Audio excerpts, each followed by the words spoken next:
Aerodactyl, Mr. Mime, and Slaking. And on Dunk's side, we have Snorlax, Crobat, Ninetales, Kingdra, Celebi, and Hitmontop. Yeah, but both teams are very strong. Like the power level on these two are very are a lot. I like how Nnico named his Mons, except for Jirachi, after like the 7 deadly sins, and then you just have Crunchy the Snorlax. I think that's fun. Dunk's team is the Pokespot Bandits, which very Pokemon XD themed, which is also very thematic because we are in Pokemon XD. I really like. Let me see which Pokemon they left on the bench. Yeah. So I think that on Dunk's team, he has not brought Lapras, and he's not brought Sizzle, or Mudkip, or Duskull. Yeah. So no Duskull bring, unfortunately, even though we saw it exist last finals. It's probably the correct decision here. Has a 100% finals win rate, so that is true. That is true. You don't want to taint it, I suppose. It's a Hitmontop sweep out here. Both teams have Hitmontop, which is, I think, a testament to how consistent it is. I think the best Mon I could compare it to in like standard terms is like it's kind of like Arcanine in the way that like it's pretty bulky, all things considered. It has Helping Hand. It can deal consistent damage. So overall, very good Mon. And absolutely. I think it really stands out in the draft format due to the greater power of Intimidate when you don't have Pokemon like Metagross on every team. And it has a very useful support move pool with Helping Hand, Brick Break, which of course has the secondary effect of removing any reflect or light screen that the opponent may have. And it has priority with Mach Punch, so very, very good Mon. Not surprised to see it in the finals. So on Nnico's team, we can see that he left on the bench Claydol, I think, Manectric, Sneasel, and Xatu. Is that? Yeah, wait a minute. Yes, so interesting not to bring Claydol. I mean, I can kind of see why there are several water types. Perhaps he was worried about the rain team element. No Manectric. I suppose that also is logical because there are no electric type threats that you want to redirect attacks from. Although it could have hit both Crobat and Lapras for super effective damage. He decided to not bring it. I'd say in this match, I definitely like Snorlax. I mean, there are some threats for it, but in general, it should always be brought, I would say, like just the sheer power of self-destruct and or choice band moves. I mean, there are several different ways to run. It could use Curse. I expect to see that. I think. We're going into the first game now? We are getting into the game. I was going to say, Snorlax plus Celebi, I think, is extremely good because it's like if Celebi wanted to partner up with any Mon, a Mon with Thick Fat is absolutely perfect. You get basically a free switching in all those fire and ice type attacks, and then Snorlax doesn't really care about much else, and then, for the fighting type attacks, switch back in Celebi. It's very nice. Yes, definitely. So let me just get this up. Sorry, 1 second. So, on Nnico's side, we can see Hitmontop and Golduck. Yeah, and then on Dunk's end, we have Celebi and Hitmontop as well. I definitely think that leading Golduck here is pretty big, though the guy I'm looking out for, because of course if Nnico is expecting Snorlax lead, Hitmontop plus Golduck pretty much is like one of the most consistent ways of dealing with that, as Snorlax won't be able to boom plus the Intimidate drop, assuming that you're not like a White Herb or anything. Yeah, and absolutely. Of course, Golduck's move pool is also pretty big. Yeah, I think that I prefer Dunk's side of the lead in this case. First of all, Celebi is just a very threatening Pokemon. It could set up Calm Mind. It could just start attacking into either Pokemon for super effective damage. Hitmontop can provide Helping Hand support, or it could just switch out and save itself for and later Intimidate into Snorlax or something like that. I mean, I definitely think that Dunk has a lot of good options here. However, I think that Golduck, it could do something tricky like Hypnosis. I mean, maybe Swagger or Swagger from Dunk's side. Swagger? Golduck. Okay. Hey, that's a risky strategy. I mean, yeah. Right, if they do bank on the confusion. And then this is the Side Swagger. So Side Swagger. So 2 Swaggers so far. This one is probably into a Lumberry Hitmontop. So now Hitmontop is boosted up. It quite possibly will be using perhaps a hidden power bug to hit Celebi. Yeah, Celebi for big. Yeah, that's huge. It does. Wow. Yeah, because again, Celebi's HP and defense are both 100, so you would assume, this Hitmontop is definitely more attack invested.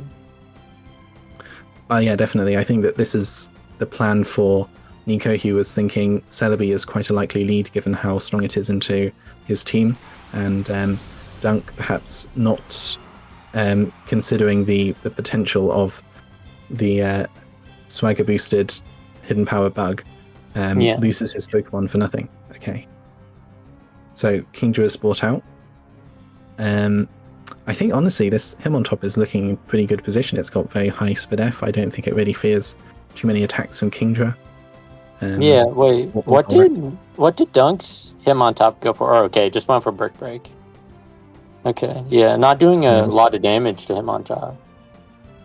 No, I do expect that a Helping Hand Hydro Pump would almost certainly KO Hitmontop. Or Hitmontop could set up the Rain Dance as well. That could also be a very good play here. Just I assume Protect plus Rain Dance would be nice. But of course, you are kind of playing from behind. Of course, Dunk needs to find a way to start blasting through these two. Yeah, absolutely. I think that Dunk got some very useful information though, because he can tell first of all that Hitmontop is likely somewhat offensively trained. It probably doesn't have a careful nature. It's probably adamant to maximize the damage into Celebi, because I know that even with this 4x super effective attack, Celebi can live, weaker hidden power bugs.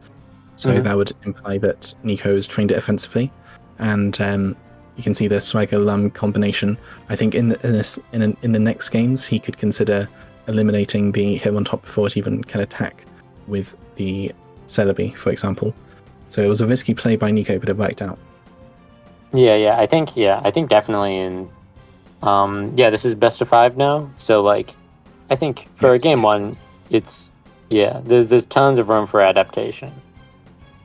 So it's totally not even if you get kind of caught off guard game 1, you can definitely form an effective strategy in those next games. Absolutely. This game certainly is not over. Dunk may be out of position now. He has to make back some progress due to losing his Mon first turn for pretty much nothing. However, Kingdra can threaten tremendous damage into the Hitmontop, and doesn't really fear too many of the attacks from Golduck, but perhaps it could use some status move like Hypnosis or Swagger that would definitely disrupt it. But I think it's not too bad. Oh, it could self-hit. Yep, there you go. So Nnico's Golduck hits itself in confusion. Okay, but we don't see a Helping Hand, and that doesn't KO. I think is it just a double up into Hitmontop? He's faster, so he's doubled it. Yeah. So there you go. Nnico's Hitmontop goes down. Yeah. So pretty even actually so far. Golduck is confused, which is pretty unfortunate. Okay, and now we have Jirachi. I definitely with this format of Mount Battle 7, I like how we get to see 2 of the mythicals reach the top, because both of them are very effective Calm Mind users, and that can be a pretty nice way of weathering a lot of the massive special attacks from like Kingdra and such. Oh yeah, definitely. I think that Jirachi is in a great position here. It can set up Calm Minds to shrug off the attacks of Kingdra. Him on top is already at -1 attack, so it's not going to be doing very much damage to what appears to be a max health Jirachi, max health investment. So yeah, I think this is in a very good position. He can probably freely set up a Calm Mind if that is the set that he is running. Could be something else. Yeah, I think that Dunk probably has to reposition here because, I mean, maybe a Helping Hand Hydro Pump could do significant damage, but I'm not sure after a Calm Mind boost and with Leftovers Recovery, for example, that would be not enough damage, I don't think. Yeah. Yeah, I do wonder what the Skull deck is running because, I mean, we've seen the Swagger, but yeah, is it Hypnosis? Or are we just like Hydro Pump Ice Beam? Like, yeah, Okay, there are still a lot of ways. Okay. Substitute, so first of all, we see that Dunk reveals his last Pokemon that he brought to this battle, which is Snorlax. And okay, Golduck hits itself from Confusion. Kingdra misses the Hydro Pump as well. Okay. So I think that Snorlax is in a pretty good position here, definitely. It's it's not going to fear too many attacks from either of these Pokemon. Could be a Hypnosis from Golduck if it's running it, but I think that Swagger and Hypnosis probably would not be ran on the same set because in terms of their disruptive capability, there's definitely some overlap. So it would be quite risky, let's say, to use Swagger into the Snorlax. But let's see what happens. Yeah, one unfortunate thing is that like Snorlax would be amazing here if it could like freely spam Earthquake, but you can't really do that every turn as you don't have a levitating partner. Which, you're not really threatened by much, especially if this is like a special attacking Jirachi. But it still kind of can't do all too much itself to Jirachi just yet, I would say. I think I would assume something like... I don't think it would be too bad if Snorlax did use Earthquake into Kingdra. Either Kingdra could protect, of course, or I think Earthquake, I mean, it would, like, Kingdra would definitely survive. It would take maybe 40% or so, depending on the training of both Snorlax and Kingdra. So I don't think that's a terrible play at all, just to break the sub and then immediately deal significant damage with the Earthquake. It is worth noting that Jirachi was revealed to be faster than Kingdra, at least outside of rain. So that is useful information for both players. Yeah. I mean, Jirachi is naturally faster, but yeah, we don't know if that's from dedicated speed investment or I mean, probably Dunk would know because let's say Dunk did run max speed Kingdra and now it's like, oh, we see Jirachi outspeed, then we can infer that Jirachi is super fast, but doesn't have that much offense. Mind that Nnico can shut down the effects of weather with his Golduck, so it's quite likely that Dunk did not go all in for this for a Rain Dance strategy in this game due to that. I could see Rain Dance being brought, but probably it is not his primary mode. Also if we look at like the mons he brought, like not bringing Lapras is, I wouldn't say a big tell, but like it could be a reason why he didn't bring Lapras. So we just see the first turn, we see the next turn here, and okay, we see some big attacks into Snorlax. Wow, that's an F drop. It's huge, with the Golduck following up. Okay, interesting play here. Icy Wind into Jirachi does not break the sub. Okay. Yeah. And return into Golduck. Yep, Golduck. Oh, he lived though. Okay, I think that this is now quite a concerning position for Dunk because this Jirachi, I mean, it's not really being threatened by any attacks now. I mean, Snorlax is on really low health. I think with its special defense dropped, it will definitely be KO'd by a Psychic. And him on top is also weak to Psychic, so there's really no reason why you can't just, use Psychic into that slot and maybe not take a KO if Hitmontop switches in, but it's going to take a lot of damage. And Kingdra is not really the Pokemon that I'd want to see in terms of getting damage onto Jirachi. I think that, this is going to be a difficult position for Dunk. Yeah, I do think that the Snorlax is not CB. Like, I would assume that CB return would KO Golduck there, but maybe my internal calcs are wrong. So, I mean, if you do have Protect, you could, bait out a double target and get the kill on Golduck, or maybe get the break the sub on Jirachi. But yeah, you're definitely not looking great here. Yeah, absolutely. I think if it were me, I would be hesitant to take the KO on Golduck, just simply due to the fact that whatever comes in afterwards is also going to be a threat. Could be Aerodactyl or Mr. Mind out to redirect attacks, or Slaking. I mean, I think quite possibly Slaking would not be brought in this game due to the fact that, well, actually, it could be brought because Jirachi has not revealed its full moveset. We've seen Substitute and Psychic. It could run Skill Swap. I mean, that's quite possible, but I think that most likely it is not that. I mean, we'll have to see, but if it does not run Skill Swap, I would suspect that Slaking would not be bought this game, and I would imagine then that the last Pokemon would be Aerodactyl, which also is just going to be a tremendous threat into. Okay, he just directly switches. Just cross switch into Aerodactyl. Yeah. Okay, so if you made the play that you suggested of Hydro Pump into Golduck, that would be quite a powerful move. Pretty delectable, yeah. Swagger, oh dear. Shoot. That's going to make a powerful Aerodactyl. I'm actually curious. Okay, no, it is not person. Because Hitmontop was Lum. So I was like, maybe you could have a person Mon as well if you're thinking about more side Swagger strats, but not necessary. It probably means that this is CB era, right? I would bet on it, yeah. The thing is that at this point, if I'm a Nnico, I think that the position is so good, I might just switch out Aerodactyl again, because I don't really see why you need to risk the self-hit when Jirachi is not really threatened by the Pokemon. You can just click Psychic quite safely. Aerodactyl in the end game is going to be very strong. Yeah, I think this is looking quite difficult now for Dunk.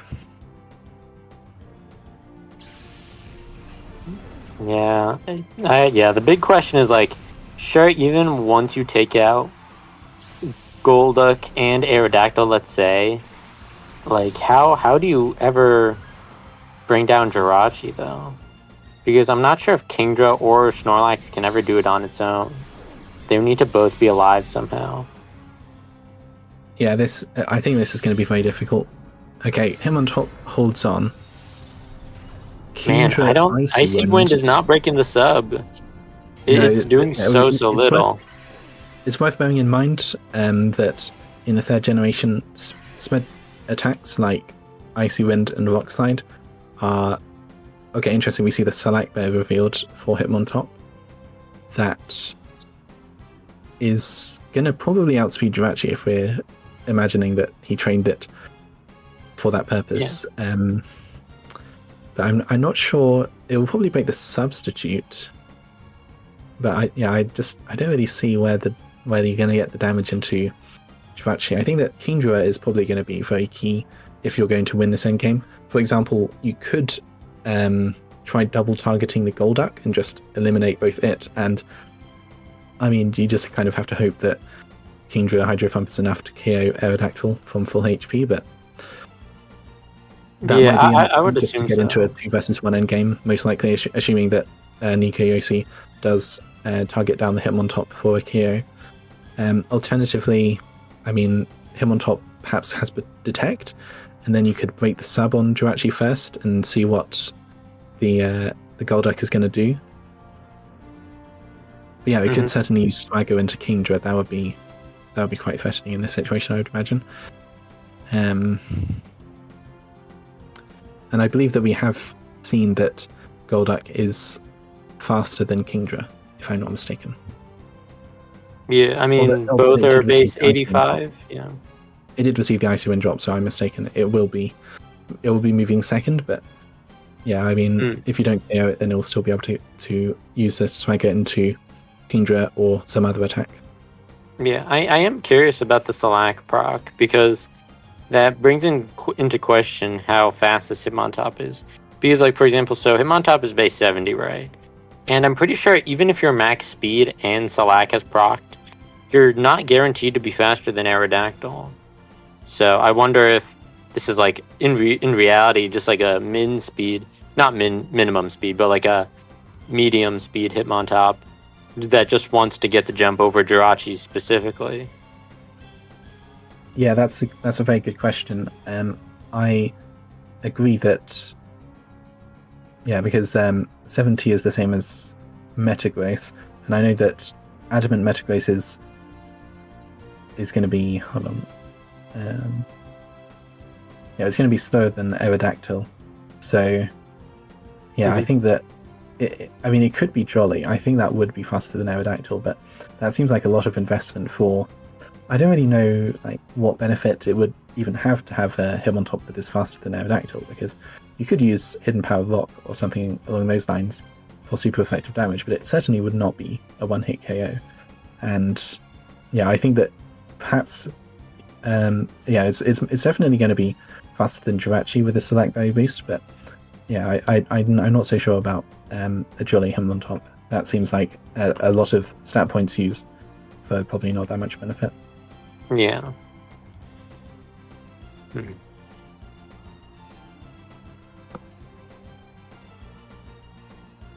Okay, but both, or hold on, I think is it Nnico who's still thinking? And I'm not quite sure. I can't remember how it works with the waiting. I think it's Nnico who still needs to. But yeah, I'm trying to pull up the yeah, so Nnico, yeah, so he might be thinking about Mr. Mime plus Slaking. Yeah, I think if anyone is going to be skill swapping, it's probably Mr. Mime if he wants to consider it. I think these four that he brought was pretty decent, and it's Dunk who needs to adapt at the moment. If we're looking holistically at like the set. Okay, there we go. We see protect from okay. Dunk's Hitmontop, and Nnico uses Substitute. I'm not entirely sure why that would be. Yeah, I guess maybe you're assuming Brick Break into. I have to say, I don't really get the place on either player here, because I'm not sure why you would click Icy Wind there, because it's not going to break this up. I guess maybe he's thinking eventually enough Icy Winds will break this up, but I don't think he's got enough time to do that. I think he needs I am quite curious, because like we haven't seen a single Rain Dance. Maybe Dunk was just afraid of using it because Golduck was still on the field, but like I don't know, like yeah, you could go like Brick Break into Golduck there plus Rain Dance, and then get the speed advantage on Aerodactyl, and then click Hydro. Like that seems pretty decent, all things considered. But Yeah, the sub on Jirachi seems a bit greedy. I don't know. Well, I guess that actually you make a point that it may not have been a misinput. He could have been anticipating Brick Break into the substitute, but I think that's a strange play when you could probably just take the KO onto Hitmontop, and I don't know. And then Snorlax is at such low health, right? Okay, now we see Brick Break into the Jirachi, and the substitute. Okay, and Hitmontop went first, actually, so you are probably Jolly. Yeah. Or, alternatively, Nnico has run not that much speed on his Aerodactyl. Oh, yeah, that's also very true. Yeah, because, technically speaking, Aerodactyl, like, only needs to be faster than base 100, because, yeah. Oh, wait, no, Dunk's fastest is Crobat. Or Sneasel is actually 115. I mean, the question is if you even are all that bothered about being slower than. Oh, so I'm looking at the wrong team actually. Yeah, you're right. The fastest Pokemon on Dunk's team is indeed the Crobat, but I think that if you're Aerodactyl, you're not particularly that worried about Crobat's attacks anyway. Yeah, I agree. But okay, it is only Jirachi left, and it is this sort of endgame where you have Snorlax plus Kingdra, which is pretty decent into dealing with Jirachi, but like, yeah. Yeah, does Nnico still win these? Because he was looking pretty comfy, but now Dunk has brought it back, actually. I think that I would probably still favor Nnico here, but it really comes down to if a single Psychic will KO the Snorlax. I think that Dunk is really regretting giving away regretting clicking Protect on the Hitmontop that turn before, because he could have probably gotten even more value from it and Kingdra if he had double targeted the Golduck to get KO on both it and then the replacement Aerodactyl. Substitute, probably banking on a... Oh, yeah, okay, so it is Swagger Kingdra. Yep, I had a little Kingdra, feeling. okay. Earthquake. And then Earthquake onto everyone. Yeah, I was thinking you could... the reason why you click sub there is to pray for Hydro Miss, but like, this is fine too. Yeah, I'm intrigued by the plays on both sides. I think that, Nnico, I suppose he was hoping for some sort of defensive play, or he called out maybe the Swagger, but yeah, I'm not quite sure why he would click substitute rather than trying to target down the Snorlax whilst he's on as much health as possible. But it seems to have worked out. I think that Dunk really needs to just get damage onto the Jirachi. Swagger maybe could help, but at this point, you're just trying to KO it. Yeah. No, you don't really need to, like, whatever happens, and you don't really need to rely on luck, I would say. I would just, swing for the fences.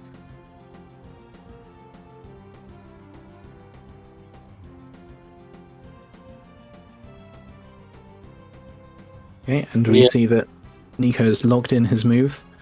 Again, I think that what this is going to come down to is whether Snorlax can survive Psychic or not. Quite possibly, if Jirachi has it, it will click Protect this turn. Has it been? It has been revealed? Or no, I don't. I think he clicked Substitute. Yeah, so I don't think Nnico has revealed Protect yet. Have we seen Kingdra click Protect at all? Because we've only seen Icy Wind, Hydro Pump, and Swagger from what I remember. Do you think that fourth move is Protect, or do you think it's like do you think it's Rain Dance? I think I would expect that Protect would be the move, because Snorlax very likely has got Self-Destruct. Perhaps that was what Nnico was calling out, a Protect and Self-Destruct play. But again, I think that he needs as much health as possible in this endgame, and he's going to need to just take the KO on Snorlax as soon as possible. I personally would say that Protect is going to be the last move, because Rain Dance just doesn't seem that useful in a matchup against Golduck, which can quite effectively shut down the Rain strategies.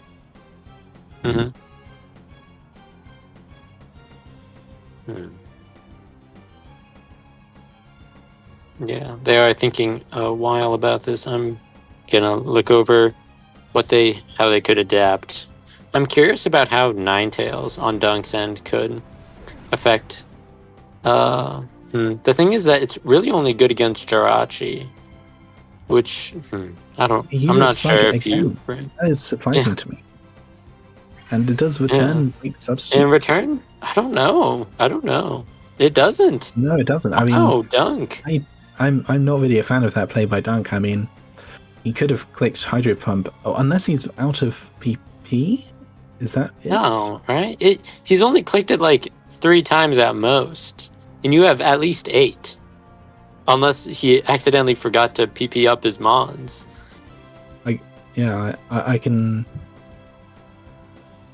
I mean, yeah, I can't see any way that he's went out. Yeah. So No, I agree. I agree. I think he's just clicking Swagger to try and confuse Nnico's Jirachi, expecting him not to click Substitute. But I think that, again, Hydro Pump is going to do very respectable damage into the Jirachi. It would definitely have broken the sub. He could have been in a much better position if he clicked Hydro Pump in this position. Yes. Yeah, I do think that maybe at this point, I think maybe Dunk should even try to call out which slot Nnico will target with Psychic, because I don't know. I think that he's not going to be able to get a KO with Earthquake. Yeah, so if he can break the sub, then at least he's not too far behind in terms of the hit points or the amount of moves that you have to do into your opponent. Yeah, I mean, this is getting. I was feeling that Dunk was favored before, but I'm not as sure about that now. Even if he does survive Psychic with Snorlax, which I think at this point it seems clear that Nnico doesn't believe that there would be a KO, but I don't know. Yeah, definitely. From how he's playing, like, he wants to feel like he's comfortable enough to click Psychic without much repercussion, I suppose. But yeah, I think at this point it seems like, well, I mean, Nnico hasn't locked in his move yet, so he's clearly not certain. But I would be thinking that protecting the Snorlax might be worthwhile here, simply because if you lose the Snorlax, then it's one of your main sources of damage at this point. Although I mean, I do kind of wonder if I think Kingdra should survive a Psychic, but probably not after Earthquake. I agree. Yeah, you're probably taking like just over like a third of your health with your Kingdra, even if you are like invested a bit in that. Let's see. Yeah, Mr. Mime. Yeah, I will say that if Dunk knows the game, if ever Mr. Mime does get brought out, we know for certain it will be the Follow Me Mime compared to like a Fake Out Mime, which you could probably assume as much. Okay, Psychic does KO, and yeah, I think Nnico is in very good times here. I think two Psychics will be the difference maker and you outspeed, right? Yep. I mean, unless he has Rain Dance, he should have probably clicked it a while ago if that was the case. But yeah, I think that Dunk really missed his opportunity. I think it was. I'm not certain it would be a win, given that he did indeed get KO'd by the Psychic in one move. But yeah, it's definitely looking good for Nnico at this point. Yeah. Do you think Nnico would do any adapting? Like, I mean, Slaking's okay. At this point, I think it is a guaranteed win now that I think about it, because, well, I mean, you just click Substitute with as long as you don't get crit, you always win this. Which I guess he is worried about, but like, I don't know. If you just click Substitute to PP Stall, was that a crit? I think that's a critical hit. Was it a crit? Let me roll back. Oh, it was a crit. Oh my goodness. Okay. I'm not actually sure if clicking Substitute is the right play even. I wouldn't substitute again. Yeah, okay, I agree with Nnico here. I just click Psychic and whatever happens. Ooh. Crazy that he did click Substitute on the turn that he got crit. Yeah, that was very fortunate. Yeah. Okay. Nice. Yeah. Good job, Nnico.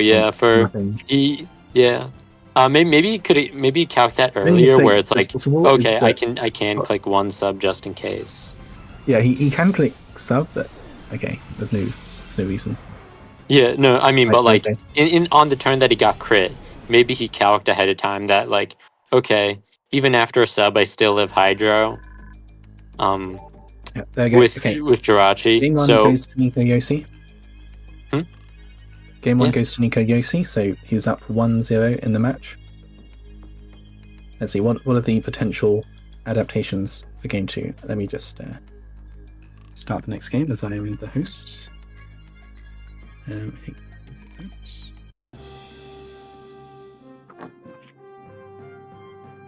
Okay.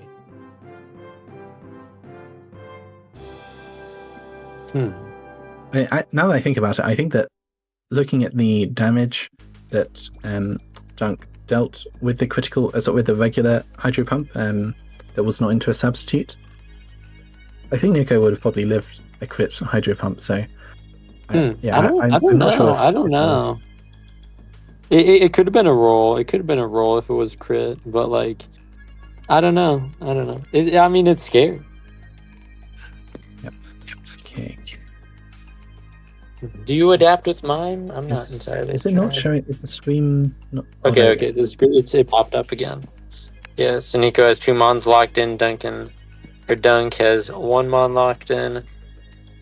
Man, I don't know if you bring Ninetales here. It just seems like a liability. But maybe there's some crazy set that Dunk has cooked up. I think Crobat could be a good bring here, but like, I don't know. Hidden Power Ground on Crobat still not doing much to Jirachi. Yeah, absolutely. I think that Crobat is a bit of a risky choice here, definitely, because I just don't see the damage into most of Nnico's team, honestly.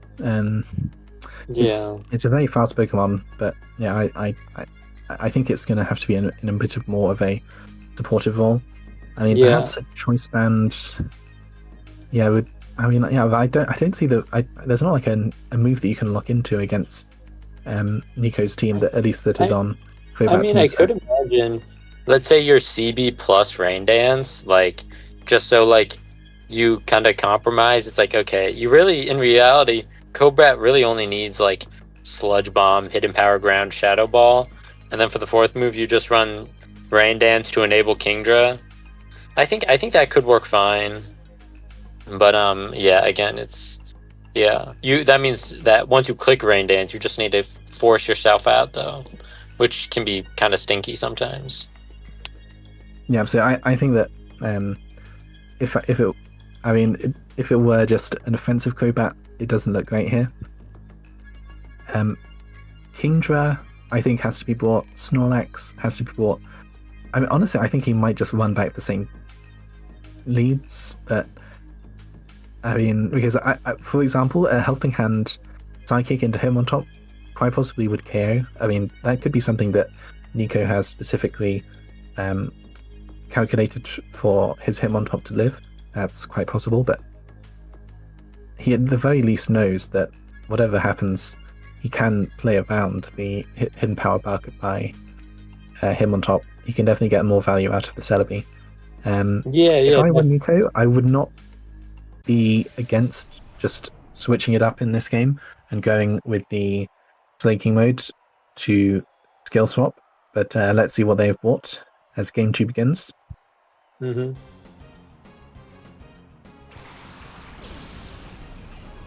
Let's see it. Crobat. Okay, it is Crobat Kingdra. Interesting. Okay. So would that perhaps indicate a supportive Crobat? And there we go, we see Slaking and Slaking, okay.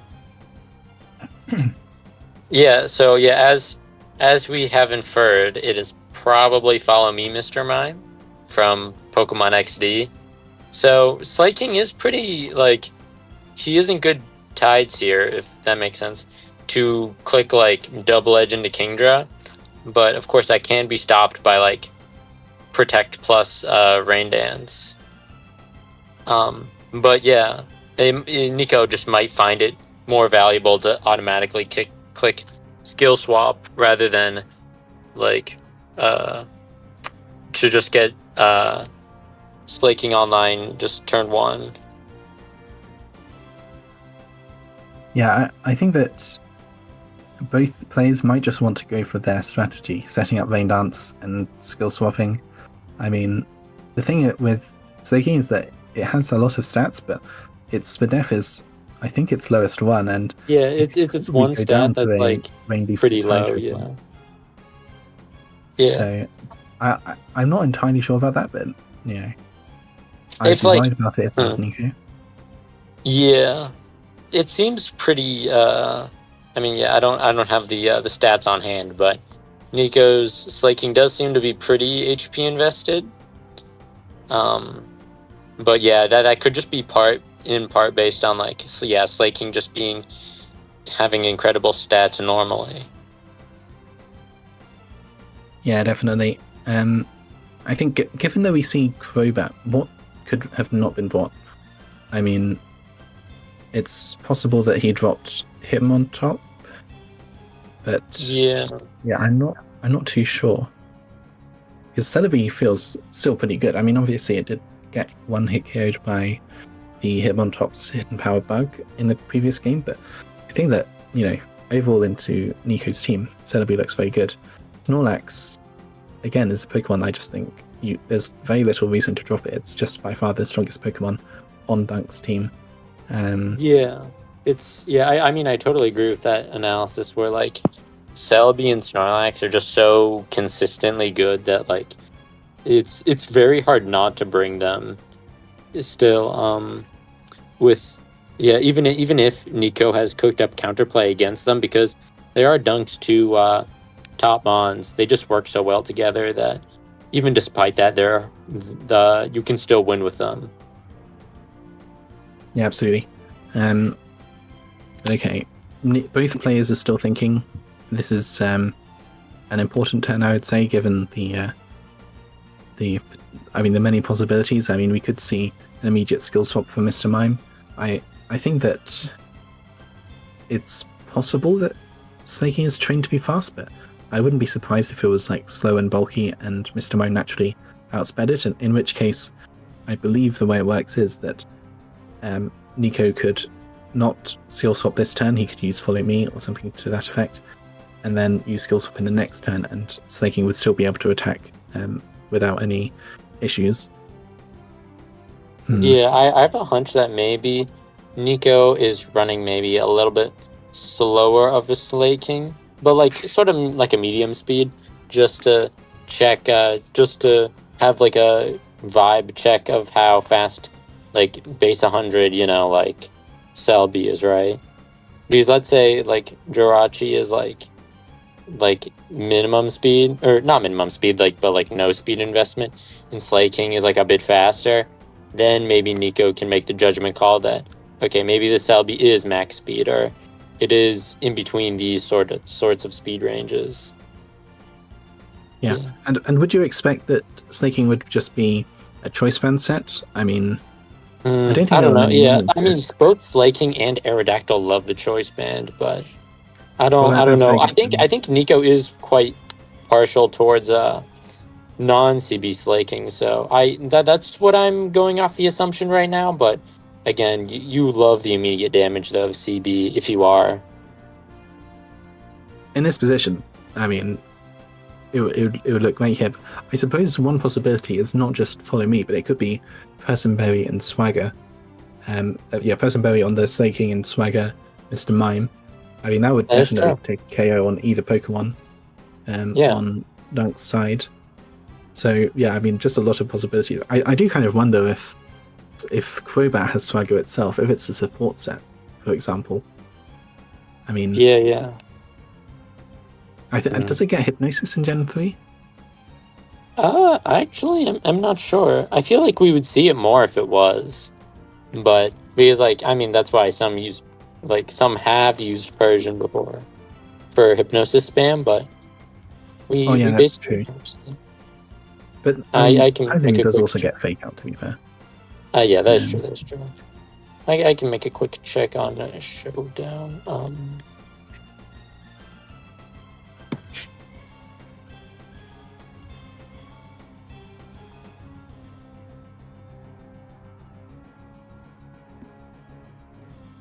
Yeah, it doesn't look like it gets Hypnosis. Like, yeah, for your supporting moves, like Rain Dance is definitely your primary one.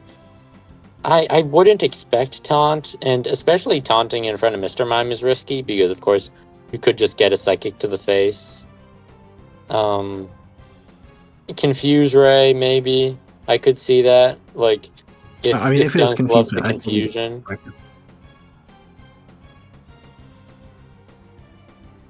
I mean, Nnico is still thinking. He's been thinking for a few minutes now. Yeah. And just there's a lot of possibilities. I mean, if I were Nnico, I'd probably be targeting the Kingdra because it's just the bigger threat. Yeah, I think if I'm CB Slaking, I click Double Edge plus Follow Me. If I'm not CB, then I click like Skill Swap plus Return. Like assuming the sets. But again, it could either go it could go any way at this moment. So I'm not. It's like there are a lot of lines to think about, but also at the same time, it's like it's it as would long be quite as funny if it is a person very slaking and they both Crobat and Mr. Mime. Oh, okay. What do we see? Okay. Taunt. Okay. And Taunt and Icy went. Okay, so no Randans.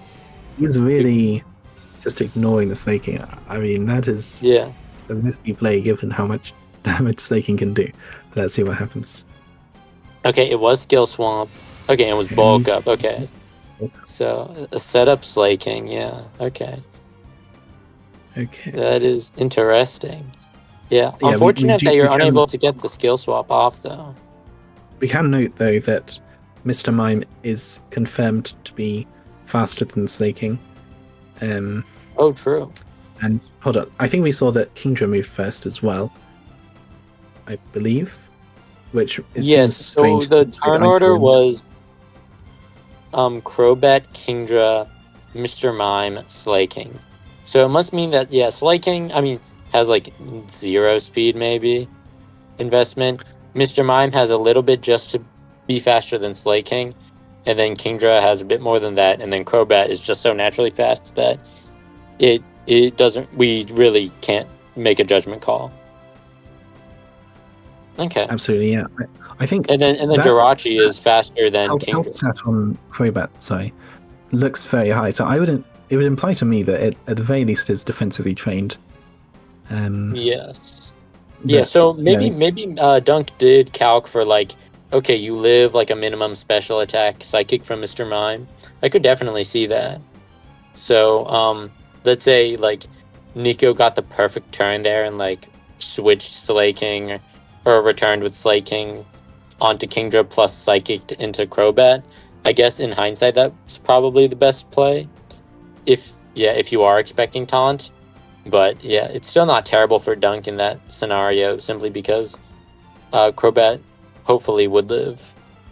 Yeah, but in this turn, I would expect Slaking to switch out, just given that it would take a lot of damage from the Hydro Pump. It's already slowed down.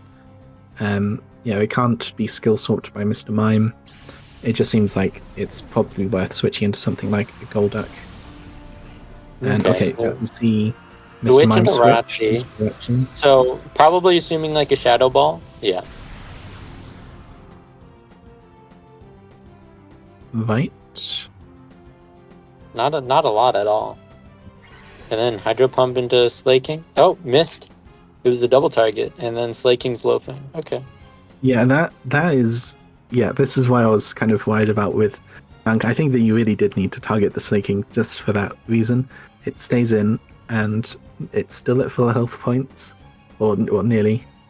And it's now it's +1, so it's like incredibly threatening. Boosted attack. I mean, there's not really much Dunk can do about that. I mean, you can click Protect, but what if that's a skill swap Jirachi, or what if it's a Calm Mind Jirachi? I mean, actually, that's very true. Dangerous. I think definitely you could just click skill swap Jirachi plus Slaking, return into Crobat, in the sense that like, okay, even if I don't, even if Crobat taunts Jirachi and I'm unable to get a sub up or click skill swap, I can still either deal immense damage or even outright KO Crobat with like return with Slaking. Yeah, absolutely. It is worth noting that Personberry is quite possible on Slaking at this point, given that it did use Bulk Up. I don't know what other item it would be, given that it's not leftovers, and we know it's not choice band. Shell Bell, like there's not much you would really want else. That would mean that you cannot use like Confused Ray or Swagger into it, because they would be cured by the Personberry.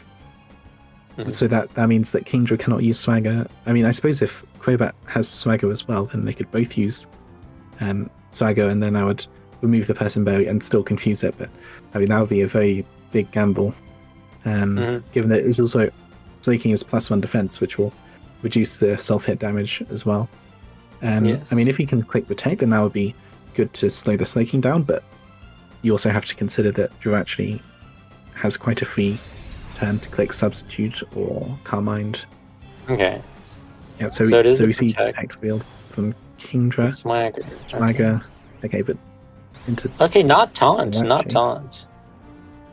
Kind of surprising. Alright. Calm Mind. Okay, so it's Calm Mind Sub-Psychic. I mean, you could still run Skill Swap at the end there. And Double Edged Crobat. Into Crobat, and it just goes down. Sure. Yeah, so this is pretty decent turn for quite bad dunk, I think. Yeah. That's Crobat fainted. Yeah, I just don't know how he stops these two boosted attackers. I mean, of course, Slaking is not going to be an immediate threat this turn, and I mean, I suppose one possible play is to go for the double Protect with Kingdra and click Self-Destruct with Snorlax. If that is in the back. Okay, but we see Ninetales. Okay, I mean, Ninetales isn't bad here.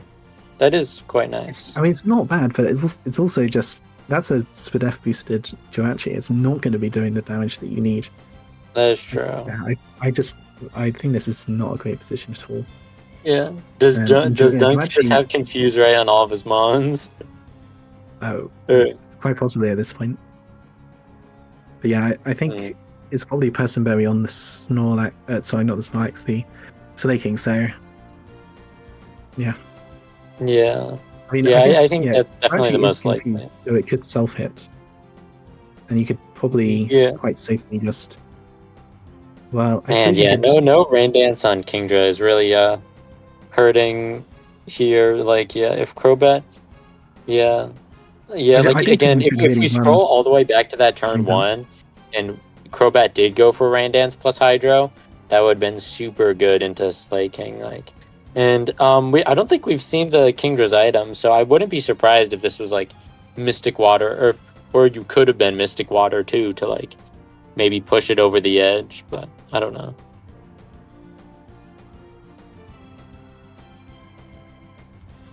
Yeah, absolutely. Yeah.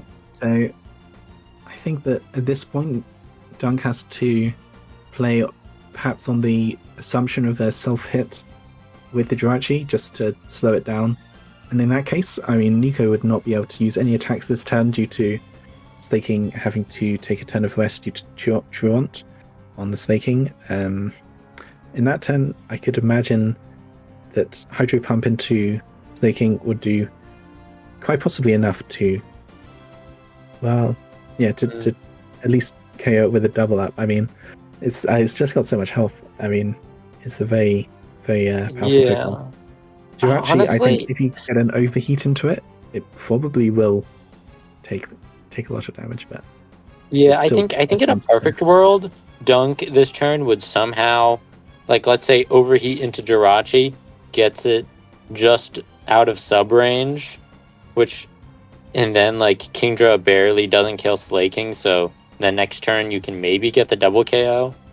That's probably your best bet, but like, I don't even know if that's feasible with overheat 2. That would be very optimistic. I mean, if it's White Herb Ninetales, I could at least imagine that overheat into self-hit into overheat would KO the Jirachi.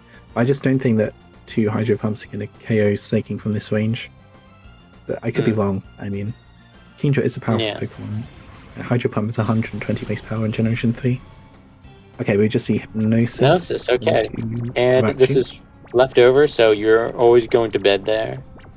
Yeah, that is and not bad. It's also worth noting that we do have the sleep clause in effect. Okay, and Hydro Pump lands into what is probably Slaking.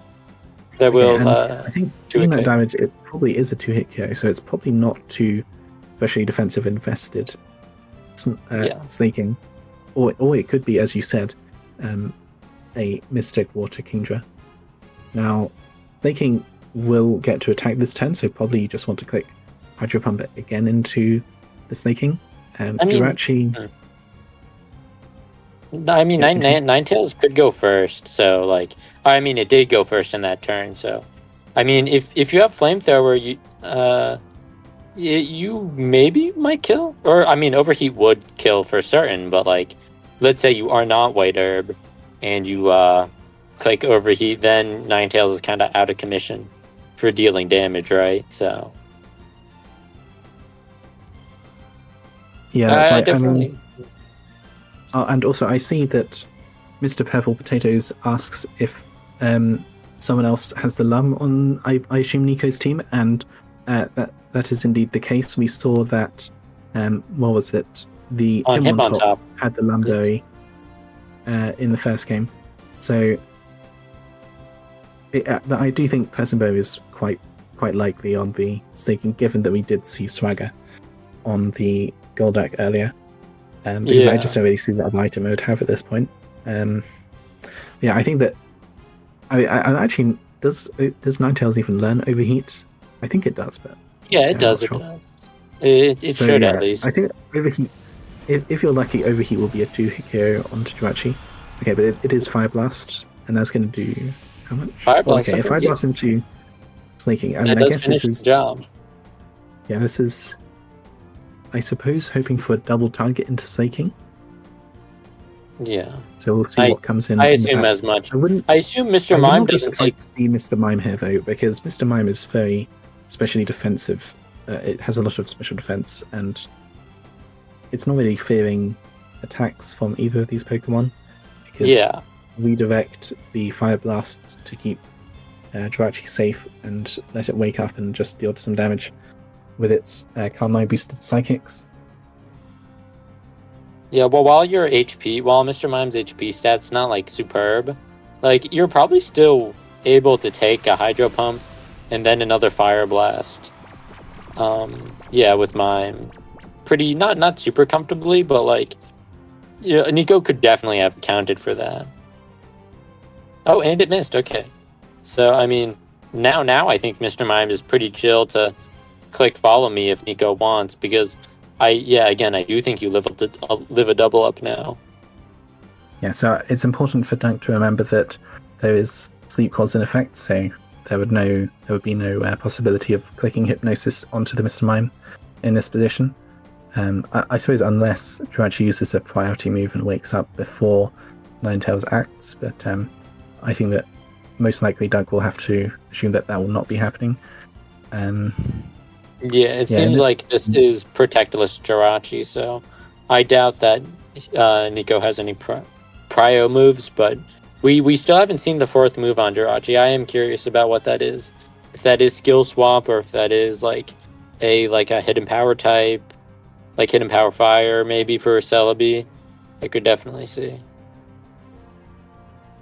Yes, let me see what...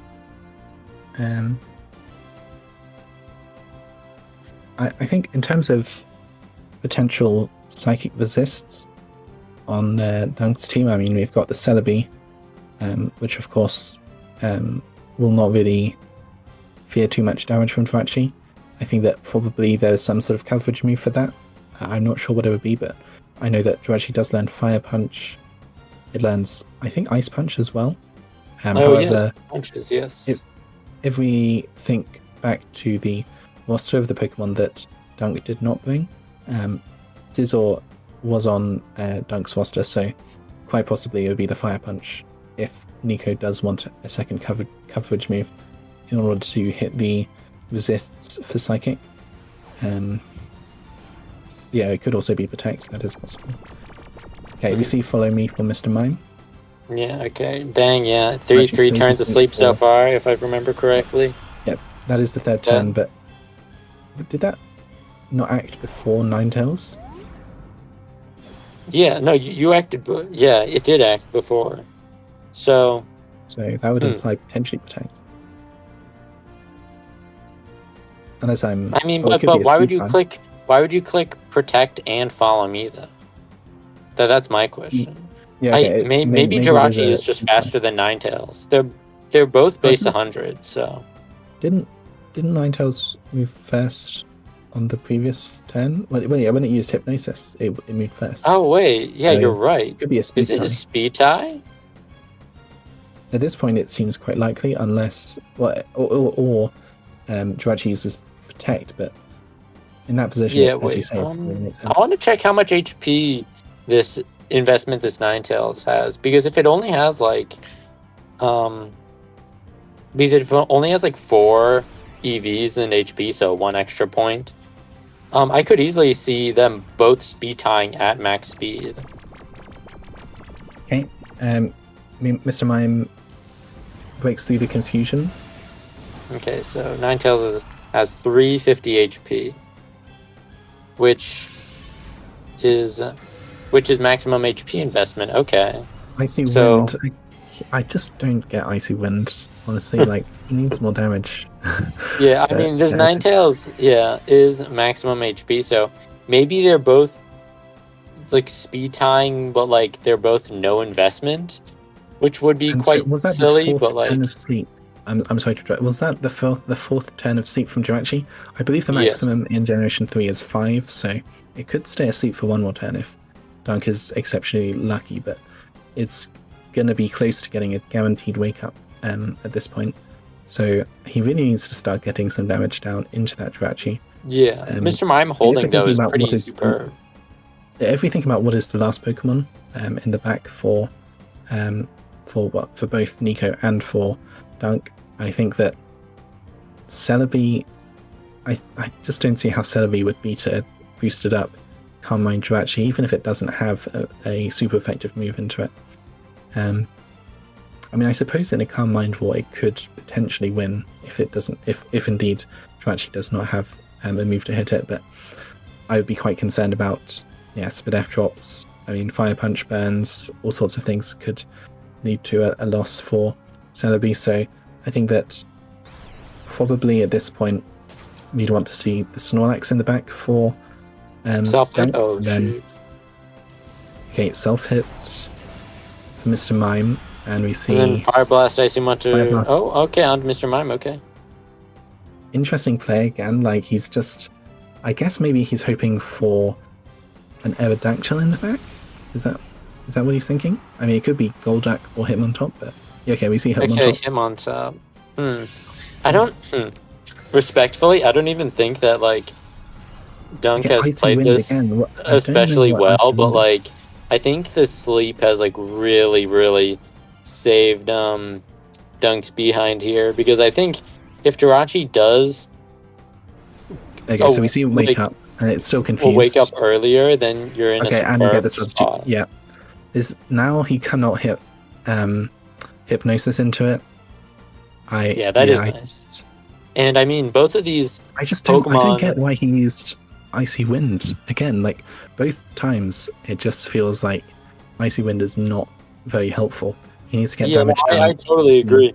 Like, especially if your Ace Mon is Snorlax, like, Icy Wind is just not helpful. Like, I mean, when I was playing in Mount Battle 6 and I had Swampert, I basically never used Icy Wind because, like, I just never found too much value in it. Like, Icy Wind is a good move, don't get me wrong, but, like, I feel like it's not entirely synergistic. I think the first Icy Wind, you could see why he did it. But I think the second one, even if it was, for example, the Aerodactyl in the back, wouldn't Hydro Pump just have KO'd it? I think we saw that in the first game. Yeah. No, yeah, it should. So, given that, I just don't really see the reason for it. Because Hydro Pump would have done some very useful damage into the Hitmontop. It wouldn't have KO'd, but it would have been a lot more than what we see is like 26, 27 damage. Mm-hmm. Yeah, it's just yeah. And even if you're like CB Arrow, I think there's a good chance that you live. What is it? okay. There we go. You And live Hydro Pump CB into like the Hidden Power Rock or yeah, and Ancient Calm Mind. Power. Yeah, this actually is getting out of hand. I think even at this point, I mean, maybe I don't think that Hydro Pump would break the substitute, unless it gets a critical hit. I mean, I'm not it's sure. yeah. This is he's really falling behind. Sorry, Dunk is really falling behind. I mean, like in terms of mod count, Dunk is up by 1, which is pretty nice. But yeah, It's really about getting damage into the substitute. each turn you're protected. losing progress in the sense that like you really don't want Jirachi just to solo your whole squad. Yeah, I think at this point, what could make sense is a Fire Blast to break the substitute. I think that a double up into him on top, it might KO. But if it doesn't, then it seems really bad to commit all of that. Yeah, I think. Yes, I think he needs to hope for some him on top more luck, special bulk is self hits. pretty good. Yeah, it's like it's. Him on top.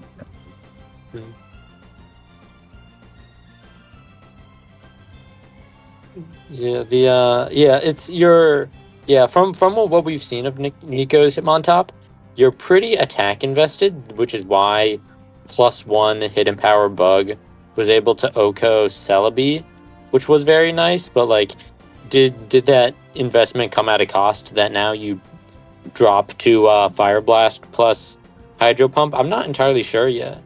I think there's a good chance, but yeah, Hitmontop's special defense is like around like 100, 105 or so. It's 110. It doesn't have the highest 110. HP stat, but I would expect it if it is invested to survive those hits.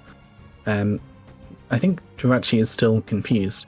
So if it does get a self hit, at the very least, Hitmontop is not going to be taking a KO by itself. But yeah, I just don't really see where the damage is coming from. I mean, maybe the Snorlax in the back can help. Maybe we see Fire Blast into the Hitmontop. So he's aiming for the KO. Let's see what happens. 100 pound, and it lands. Youchers. Okay. Down to 0. Okay, so now it's a 3 versus 1 situation, and oh shoot! Wait, Jirachi's still confused. Oh no. Yeah, it's still confused. That is. So a bit of a. I would not. Yeah, I mean, at this point, I suppose with the self hit, it is looking a lot better for Dunk. But I mean, still, this is a +2 boosted Jirachi. It's going to take a lot to take this down, and it will be quite possibly one-hit KOing a Pokemon like Kingdra at this point, given that it doesn't look like Kingdra has the most bulk investment. Yeah, do you think what was it? Do you think going for a double protect with Hitmontop is the play there?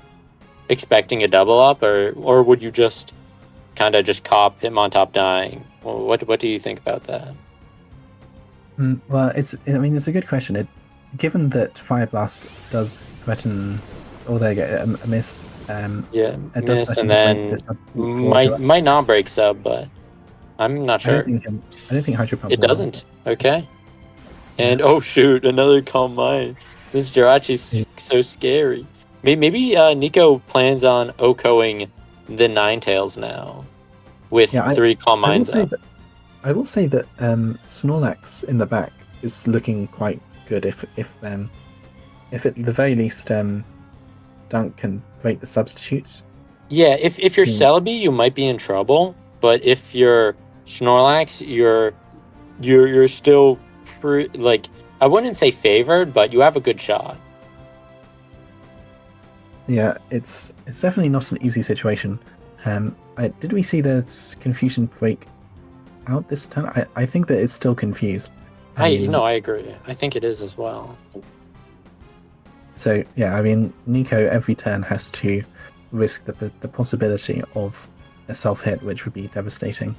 But of course, he can.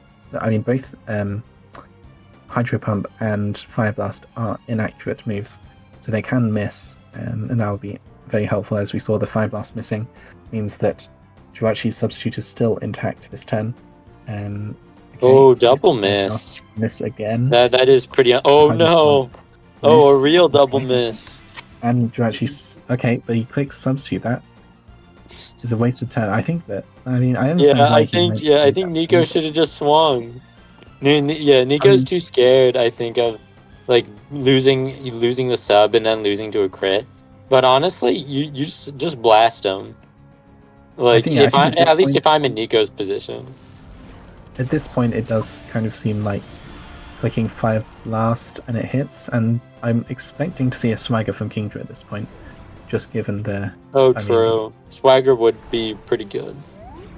Yeah, I agree with. Yeah, there's a Swagger. I agree with Dunk's decision. Just even if you can miss, you need to like can do more damage to itself than Kingdra could do to it.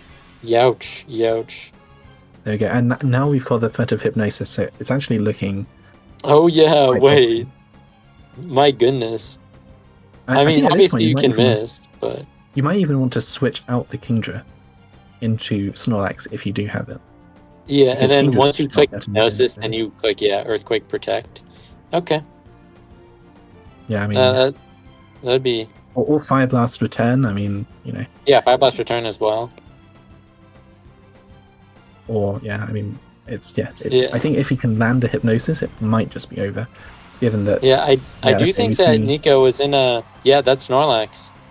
I would say Nnico was in a pretty good spot. Not that he boned himself necessarily, but like I think there's definitely ways to make this win guaranteed, and now it's far from guaranteed. I think that the third Calm Mind and also clicking Substitute were probably a bit too slow. I think removing the threat of the Kingdra, which can disrupt the Jirachi with Swagger, or of course the Ninetales, which just landed the Hypnosis, would have been a more effective play in hindsight for Nnico.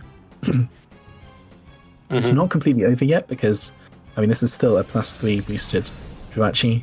If it can break through the sleep very quick. Oh, okay, you see Protect. I mean, I understand why. Protect plus Earthquake.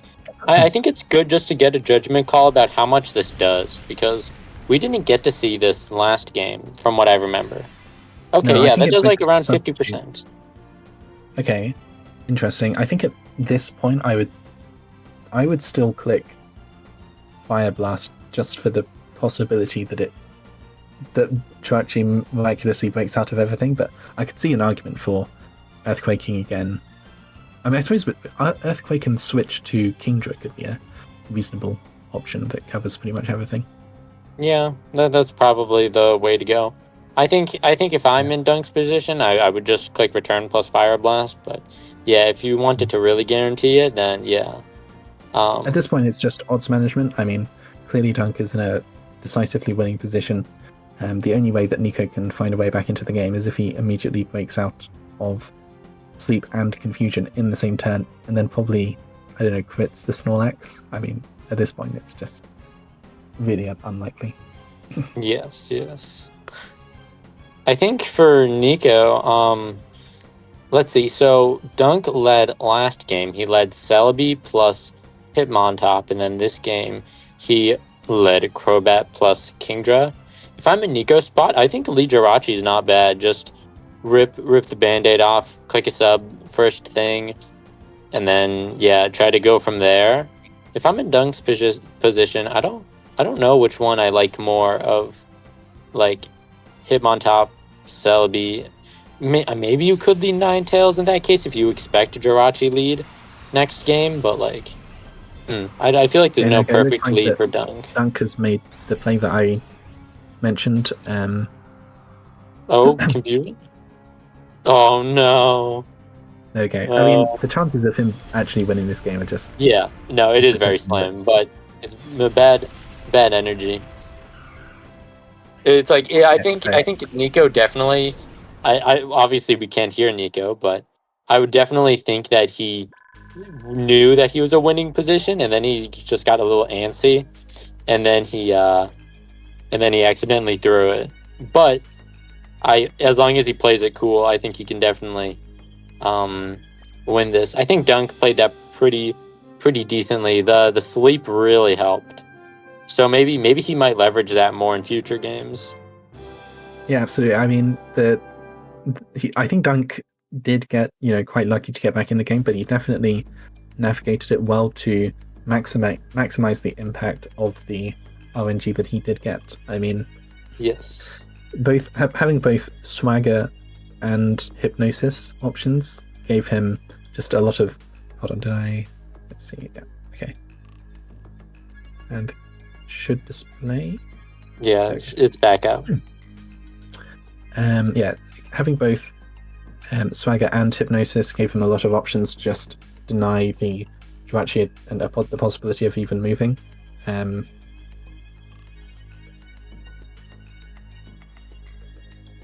would not be surprised to see Aerodactyl in this game, given the Pokemon that Dunk used. I mean, Crobat, Ninetales, Snorlax, all of them feel like. I mean, Aerodactyl looks pretty good there. Yeah, I think. If you're in Dunk's position, Ninetales felt very good there with the hypnosis. Again, risky, generally, but if you get those sleep turns in, Ninetales becomes way more valuable than at least I ever thought. But overall, we saw that Nnico didn't bring him on top, so you could start reconsidering introducing Celebi back in the game, because I don't think Crobat was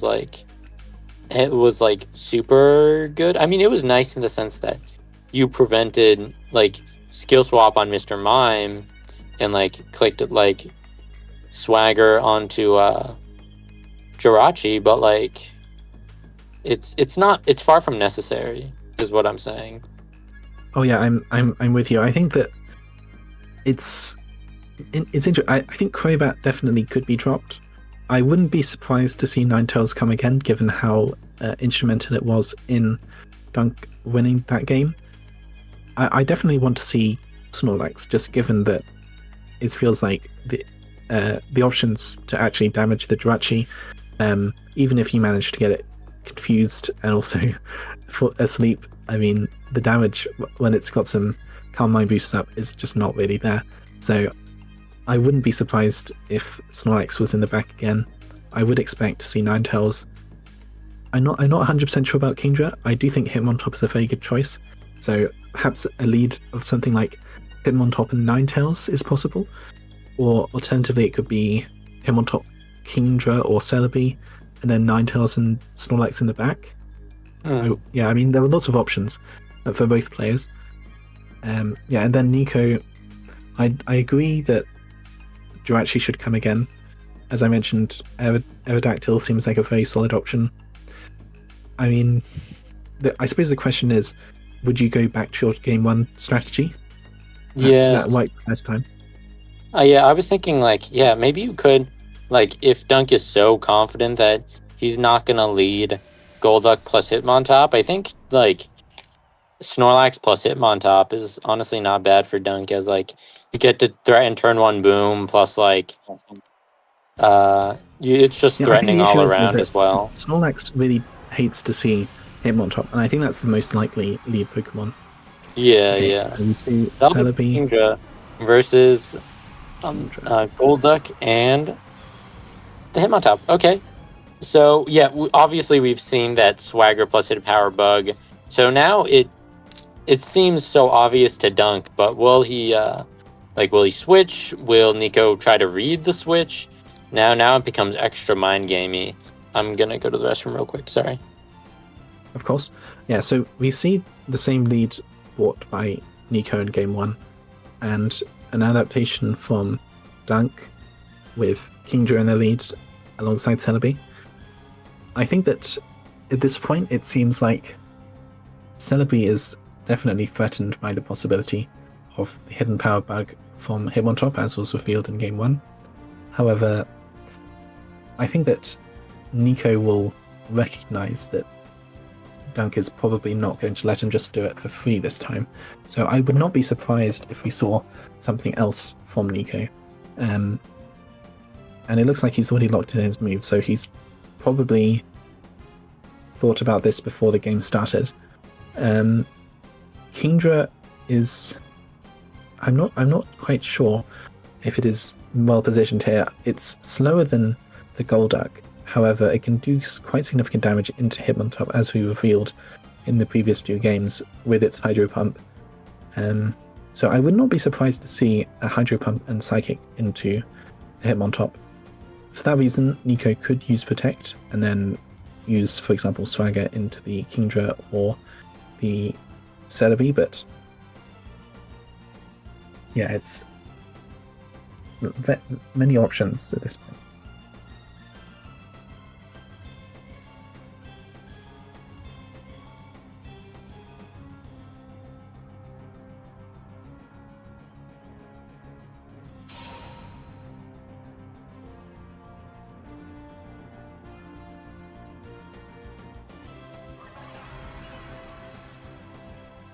Okay, and we see, yeah, as I said, the Protect from Hitmontop, which means that Psychic was ineffective, and we actually see Swagger from Kingdra, which has confused the Golduck. Now, with Light Screen, I expect that Hitmontop will survive any combination of attacks from Celebi and Kingdra. So if there is, for example, a Hitmontop in the back, I definitely want to see a switch in this turn to to prevent Nnico's Hitmontop from dealing too much damage, for example, with a hidden power bug into Celebi. If Celebi has Protect, then I could see that as an option as well, to, for example, get some damage into the Hitmontop to then KO it with a double up. However, if Dunk is, for example, confident that his Celebi is offensively trained and that he would be able to KO Hitmontop even behind the light screen with the combination of Psychic and Hydro Pump, then it's quite possible that we see that play even still. It's worth keeping in mind that the confusion means that Golduck quite possibly will not be moving in this turn, even if it does stay in.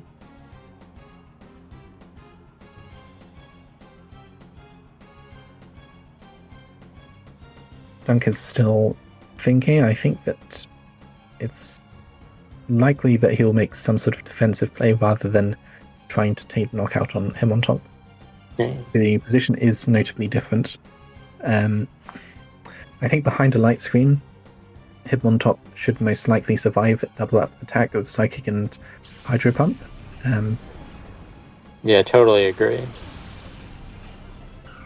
Okay, and we see Hitmontop swooping out actually, which is interesting. Jirachi's that is not bad at all.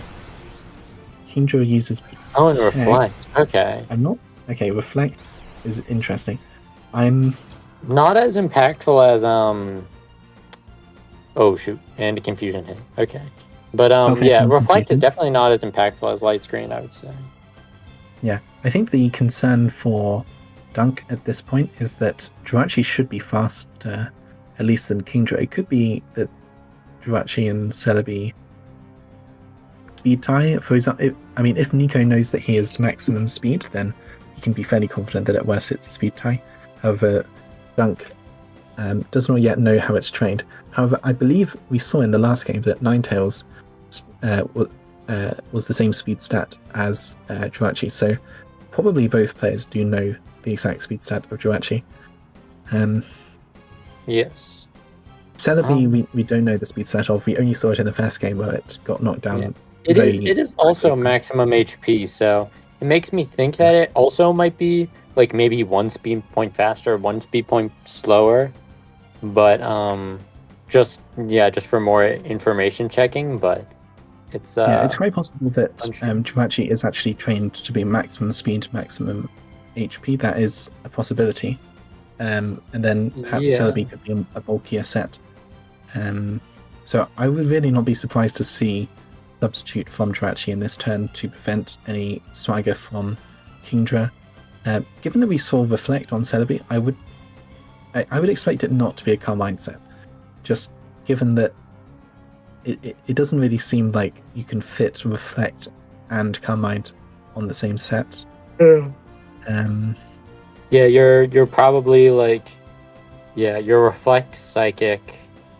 Especially given that we've seen other? psychic, we've seen reflect. If it had calm mind, then it may well lack a way to hit Jirachi for any damage, which would make it quite an ineffective sweeper against Jirachi. Okay, and we see substitute being used.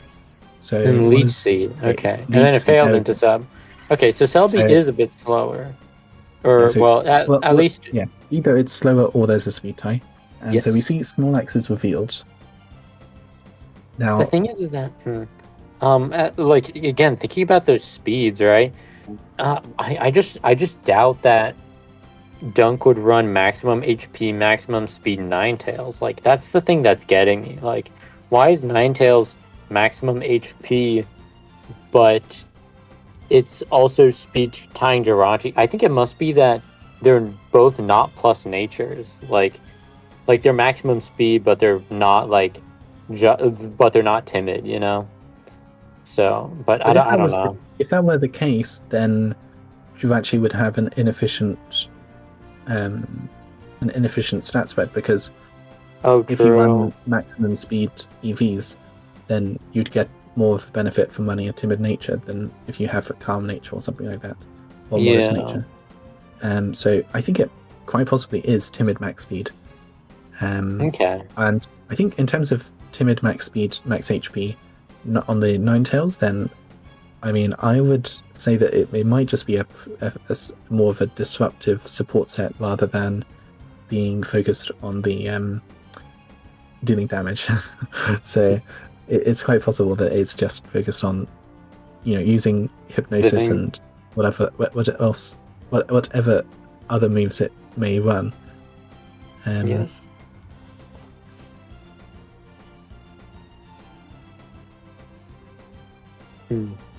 Yeah. So yeah, I was yeah.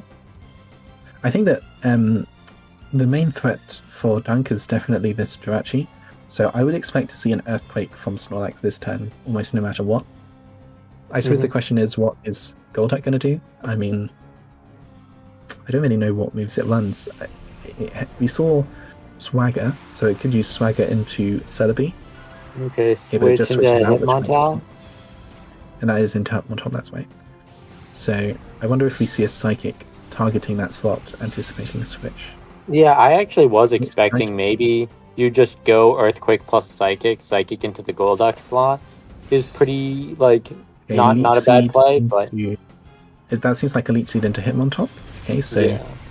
Hitmontop does not have the highest HP, but it's still going to be quite useful to deal this 1/8 chip damage every turn. Yeah, and that should definitely break the substitute. Dang. Celebi, is that like maximum physical bulk, you think?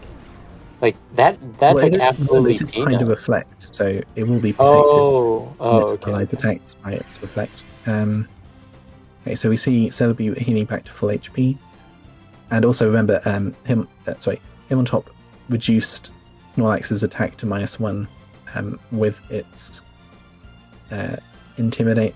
I think that at this point we're expecting a substitute from the Jirachi, so I do kind of wonder if Snorlax can stay in, because I would expect that Psychic would deal, it could quite possibly KO the Hitmontop. So I could see just Psychic and Earthquake again, just dealing damage. Yeah, if we go back to that turn 2, right? When Celebi set up Reflect, I was actually, I didn't say it at the time, but I was actually thinking that if you were wanted to read the switch into Snorlax for Celebi, like, you could have clicked Brick Break into the Celebi slot, like Swagger plus Side Swagger plus Brick Break, and actually in hindsight that still would have been pretty decent, even with Celebi setting up Reflect, since you break it down. Yeah, that's a very good point. I think that it's quite. It's almost assured, in my view, that that Hitmontop will be using Brick Break into the Snorlax in order to break the Reflect and deal significant damage to that Snorlax. And I believe, if I'm not mistaken, you just get the opportunity to. Well, it will break the Reflect and then deal damage, so that will be a lot of damage into the Snorlax. I could be wrong about that, but. I that is how it works. I'm pretty sure. Yeah, the screen goes down and then you hit them. Yeah, the issue is, of course, for him on top that Celebi is threatening a super effective psychic, and only Nnico knows how. Well, I mean, I would imagine that it's only the HP investment, so Dunk will know most likely if he's able to KO. He has locked in his move, so I honestly, I mean, if it does KO, I would expect a psychic and Earthquake. That just seems like a very safe move. Just don't let the Jirachi set up any substitutes and calm minds, because that was what caused him trouble in the first game. I mean, if this Celebi does have enough investment to KO him on top, then I would say that he's in a very good position. That Dunk is in a very good position, rather. So, yeah. Yeah, I definitely agree that Dunk is probably in the favor here. I would assume Golduck has Ice Beam. I don't really see what he could, like, what Nnico could do against that. I suppose he could switch into Aerodactyl, perhaps. That would be what I would expect is in the back. Yes. Yeah, it's a difficult position.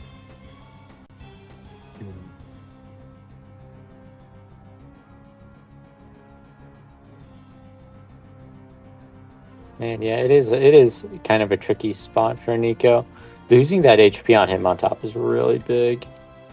And yeah. Yeah, I assume Golduck is Ice Beam, but like Golduck is probably not soloing Celebi, you know? You probably do not win that 1v1. So it's like, yeah, absolutely. And I mean, not only that, but he has to also get through Snorlax.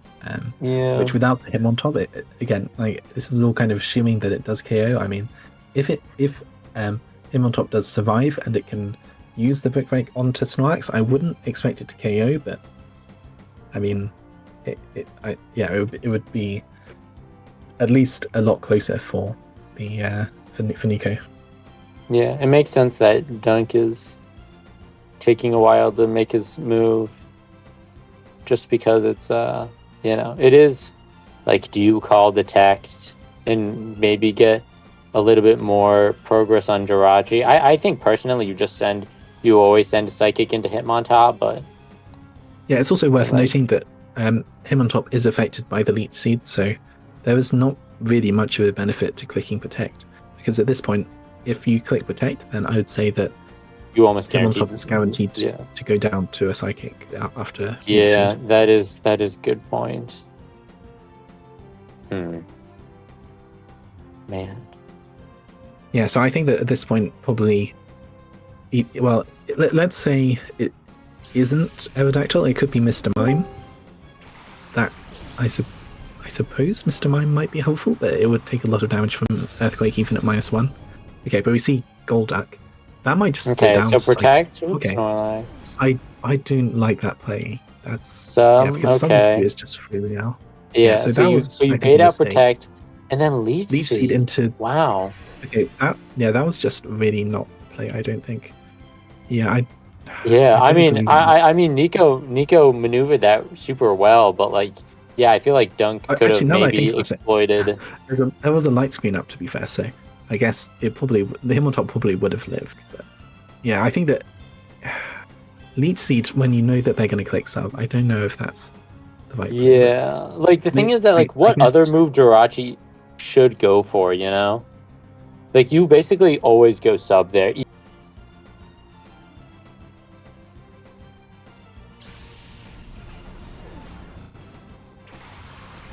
It's worth remembering that Celebi is one of the Pokemon that learns Recover in Generation 3. It really doesn't need rest, but... That is true, that's fair. Okay, Punch. Okay, Fire Punch. Okay, no burn. It's only a 20% chance, so it's not super likely, but you'll always see it once in a while. And we've seen Aerodactyl has been revealed. Yeah, so Aerodactyl is the last Pokemon. Yes. Now, this should break the sub. For sure. See? Ouch. Substitute has been broken. Okay. Now, I suppose the question here is, does Celebi run Protect? I would not be surprised if it does, given that it has Leech Seed. Okay, so we see some significant healing for the Celebi. I mean, at this point, I would expect I'd expect Aerodactyl to switch into Hitmontop, just to get another Intimidate down. And also to remove the Leech Seed. This is much more of a slower positional game, I think, than the previous ones. Also, to was it Ian Hacker in the chat? The thing is that so his message was, if you win the speed tie for Irachi, it's a great turn to Leech Seed. The thing is that we're at least under the impression that Jirachi's always outspeeding. There is no speed tie in relation to Celebi and Jirachi. It's Ninetales and Jirachi who are speed tying. Dunk knows that his Celebi is max speed, in which case it would be a speed tie. But yeah, I guess. Man, I don't know. I feel like Celebi took that Fire Punch pretty well. I mean, again, your bulk stats are up both 100, so it's still Yeah, I'm just not confident in my internal calcs for that. Just because, again, we basically never see these mons in standard because they're not usually legal Celebi and Jirachi because they're mythicals. Yeah. I do wonder what we'll see from Aerodactyl here, because I expect it will probably be a hidden power bug Aerodactyl, because I mean there's a Celebi on the other team. But will it click hidden power bug or will it switch out? Okay, so we see Celebi switches. If it had to be anything, I think assuming that it's hidden power bug and ancient power would probably make the most sense. Switches, which is interesting. Okay, into Golduck. And Snorlax also switches. Wow, okay. The quad switch. The mutual switch for the reposition. So it clicks hidden power bug. Is that hidden power bug? Oh, it's a crit, but it's neutral, and Ninetales says fainted. So it's Ghost? That is a huge amount of damage. I mean, yeah, what could it be? So it was targeted into Celebi. So it couldn't be bug because it was neutral. So it could be Ghost, it could be Flying. Oh yes, Power Flying. I think that's probably your best bet, right? You hit Hitmontop, you hit, Snorlax for neutral. Ninetales has come in and it has also fainted in the same turn. So that's not a great turn for Dunk, I would say, but I suppose hidden power Flying is quite good. Yeah, I think that would have KO'd max HP Celebi. Yeah, I wouldn't think so. I mean, maybe the Fire Punch chip would have been the difference maker, but so Celebi is just super bulky in general. I suppose it's probably an adamant Aerodactyl.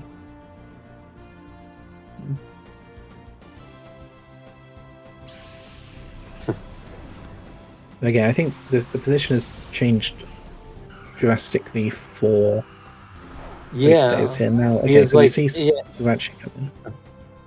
And Swagger onto Kingdra? Okay. Maybe it might just be a mutual Swagger onto each other. Now, this is a turn where I could see Icy Wind being useful, to be fair. Hydra, okay. Into the Jirachi. Yeah. Okay, yeah, so you're taking a little bit less than 50% there.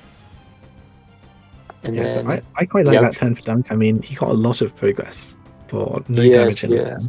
I think if you don't get crit on Ninetales, I think you're still in you're in a really good spot because again, you're just wearing down Nnico progressively.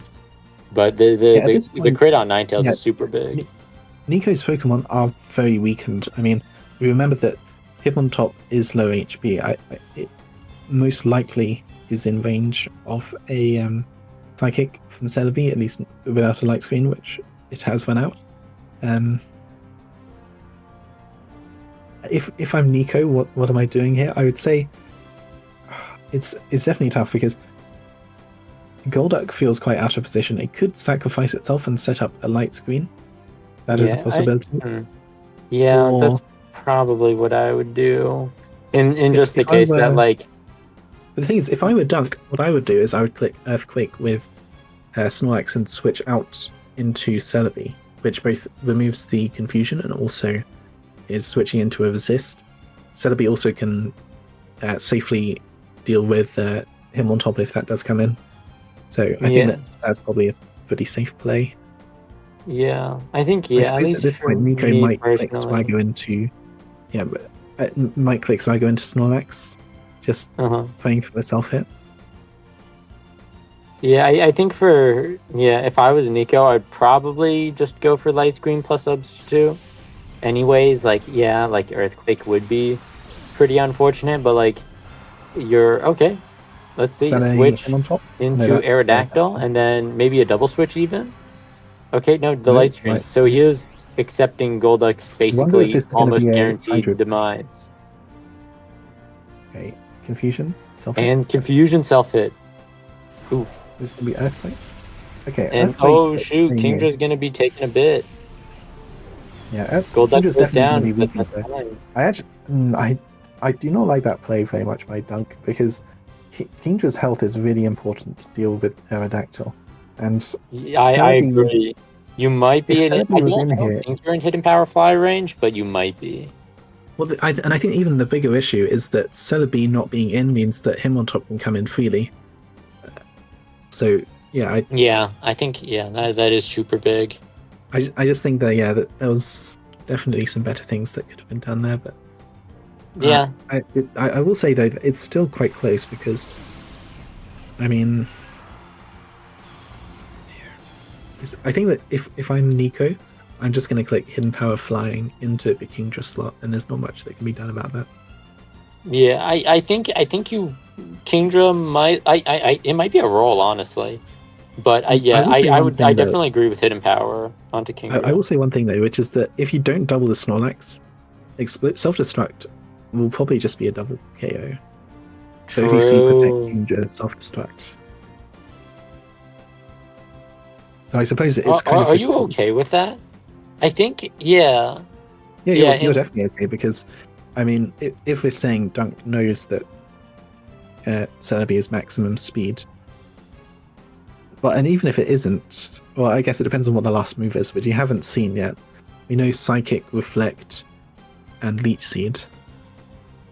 But we know that Kingdra, at least assuming it breaks through the confusion this turn, Kingdra should survive a Psychic, and it will probably KO the low health Jirachi with Hydro Pump.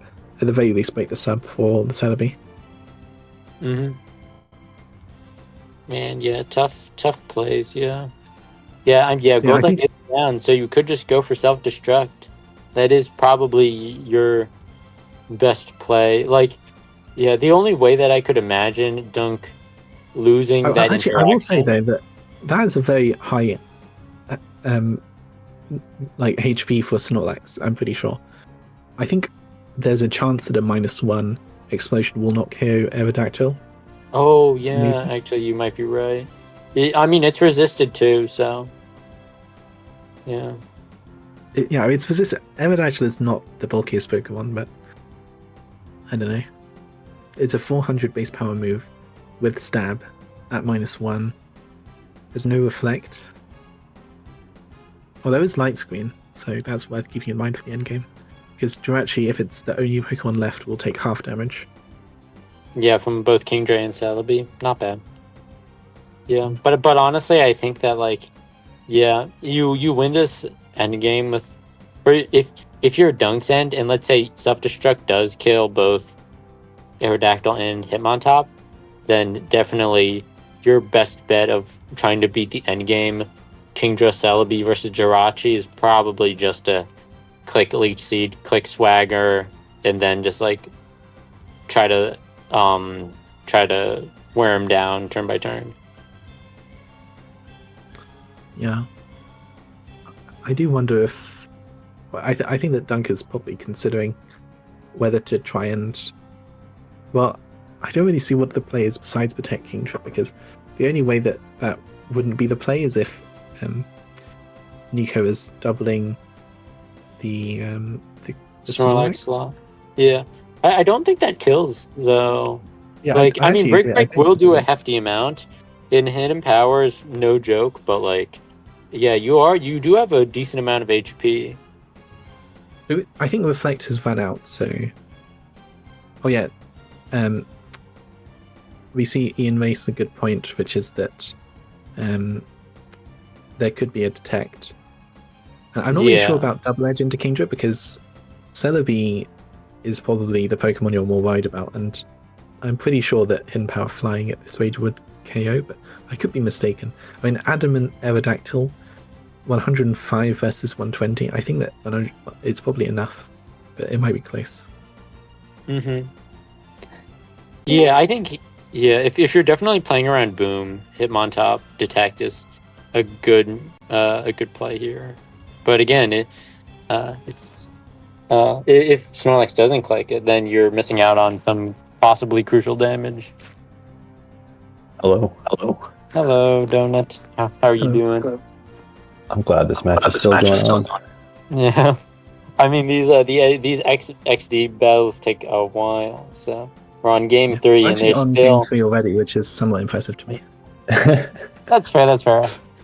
This stream started around 2-ish hours ago. That's decent. Decent. It's definitely not like Mount Battle 6, but you know, it might. Yeah, I mean the stream is about to hit the 2-hour mark, so yeah, we're getting there, but we'll see. Yes. Yeah, Donut, have you stuck around the whole time, or are you just getting into it? Like, just finding out the mod set? I saw the beginning of game 1, okay, and then I had to go, and now I'm kind of skipping through the replay. Sure, yeah. Okay, so we saw Celebi switch plus Snorlax. Yeah, there we go. Oh, so shoot! It looks like self-destruct would have been the play there. Yeah, I think this wait. is overfraud, right? Did Dunk get greedy there? By switching in Celebi? I think you always click, I agree with you, Oops, where you always click Protect with Kingdra and do like something with Snorlax. This is why I was kind of thinking that self-destruct would have been the play, but I mean, no. I think at this point there's no way to get through it. I mean, the only way is if Kingdra perhaps lives the Hidden Power Flying, which I don't really expect it to. And I would imagine that Nnico would have calced it. So we'll see. Man, that have all of Kingdra's moves been revealed yet? Yes, they have. Yes. We've seen Hydro Pump, Icy Wind, Swagger, and Protect. Okay. And I don't think this is the bulkiest Kingdra. Also, I do expect it to be Adamant Aerodactyl, just because there's no real reason to be speed tying with Crobat. Just as fast as you need it to. Honestly, I think what you do is you just double the Snorlax, because what can it do? Yeah, I mean Jirachi always wins the end game versus Kingdra, so as long as you can get Snorlax out of the way, you're pretty golden. Yeah, it's also worth noting that Light Screen should still be up for Nnico, so I would potentially expect Aerodactyl to survive a Hydro Pump. I'm not entirely sure about that, but it could. Mm-hmm.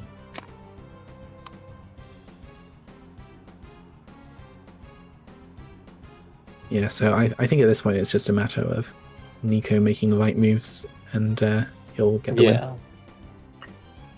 Man, you need some like crit miracle or something. Could Dunk just double protect Snorlax and go for a Hydro Pump? True. Yeah, I think the issue is that Hidden Power Flying is probably going to KO Kingdra, so I just don't see it. But then if Duncan thinks that, he could protect with Kingdra and self-destruct if he has that Snorlax. But and then Kingdra... I think the issue is that it's really hard though, because like I don't think you win 1v1 versus Kingdra. But isn't the Jirachi pretty low? Like I feel like one Hydro Pump kills the Jirachi and one Psychic doesn't kill the Kingdra. The issue is though that there is Light Screen up, so I think it should. Oh, yeah. I mean, maybe you could stall out Light Screen, but like, what HP is Jirachi at? Let me actually roll back the tape. But Jirachi also has leftovers, so if you're doing that, then also it can click Calm Mind and then click Psychic the next turn to KO. Yeah, you are faster. Yeah. So there's, I think that endgame is probably losing. However, it's also probably the only option for Dunk at this point. And that's if Nnico even lets him get that, because if he doubles the Snorlax, it may well KO. Yeah, Jirachi is actually at pretty low. Yeah, but with a Calm Mind, you probably live and guarantee the KO on Kingdra. I gotta go, but love the stream. Sure, yeah. Thanks, yeah. That was Pigma for y'all.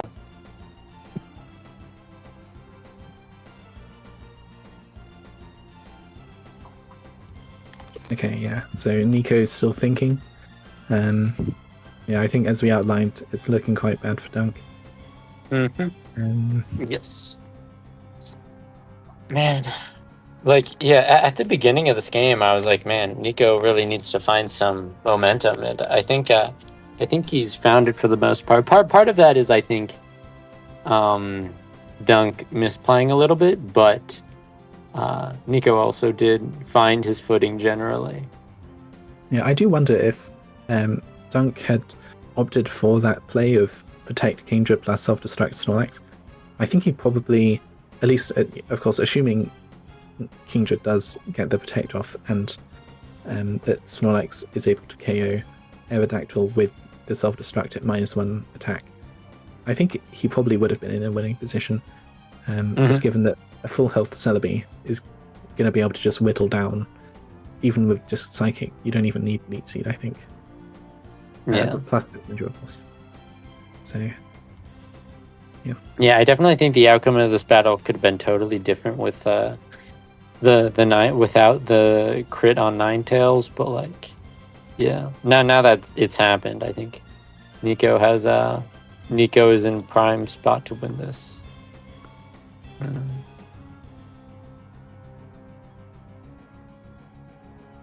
Okay, I think I'm caught up. Game 2 was pretty crazy. I thought game 1, I thought Nnico was basically game 1, I thought the other person was going to win, and then game 2, same thing. Yeah, very, very, very back and forth. I think Nnico was definitely in a winning position game 2 at least. I don't remember if Dunk was winning in the first game. I feel like he kind of felt behind a bit. Okay, hold on. So okay, there's a boom. Oh, okay. Explosion.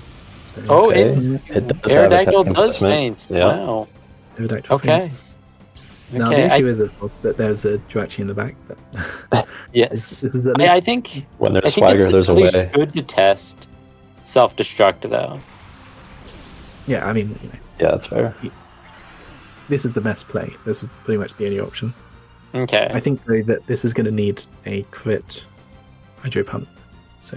yes, I agree. I think Nnico loves clicking Substitute. I don't think if he wants to win this game, he should right at this very moment. I think you have to send the Calm Mind. There's no guaranteed way to win this, but I think actually most universes you do.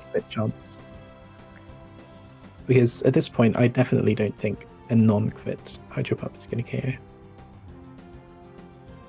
But right, do you not just click Psychic twice? Yeah, you just click Psychic twice because a crit Psychic would just OHKO. And the reason you go for Calm Mind is because if you're on even lower HP, then the Spadef boost would have been helpful against Hydro Pump. But at this point, the only way that you lose is a crit Hydro Pump. Yeah, I personally like Calm Mind into Psychic, but yeah, it makes sense that you may be slightly more likely it's not actually a matter of crit. opinion though, because Calm Mind, the only way you lose is a crit, so you might as well go for a crit yourself. As you see. Well, okay. So, yeah, close though. He could have swaggered. Also, Dunk swagger. Oh, I mean, yeah, no. I mean, well, he could have, but also it's sort of like the crit scenario where it's like Nnico should win there more often, but like if swagger does come off, then true. Swagger. Whatever happens. Yeah, I suppose swagger might be more accurate than Hydro I don't know. I think you still need a crit no matter what. Yeah, I mean, well, it's getting swagger off is just like getting a crit with extra steps, because you need a self hit. You need to hit swagger first. You need to not get crit by psychic, and then you also need a self hit. Yeah, exactly. It's like you need a crit and other stuff. But yeah, I don't know. Okay. Game 4. So let's see yeah, so this is the 4th game. If Nnico wins, then he wins the match, and he is the Mount Battle 7 champion. But Dunk still has. This could be the last game. Oof, it has been very close so far, actually. Yeah, every game I think both players have had pretty good winning chances at different points. I think that Dunk probably should lean into the Snorlax again for sure. I think honestly Celebi kind of worked well. The main issue was, I would say, the Aerodactyl. So given that, I definitely want to see Kingdra, and I think Kingdra plus him on top lead seems quite tempting. Yeah, I think Kingdra overall has been superb here, like in terms of like just like staying on the field. Which yeah, the MVPs I would say have been Kingdra with its swagger and Snorlax. Yes, I think so. I would definitely want to see Kingdra and Snorlax. Him on top is a solid option. To just intimidate both the opposing him on top and also the Aerodactyl, and then to provide a helping hand boost. You can also break the light screen for Kingdra to deal significant damage with Hydro Pump. I could see Celebi, however, I just think that it really didn't feel great against the Choice Band Aerodactyl with Hidden Power Flying and also Hidden Power Bug on him on top, and also Sub, Calm Mind, Fire Punch, Jirachi. So I think that Celebi is probably going to be benched for this game. Agreed. And the Psychic can't touch Jirachi and Mr. Mime.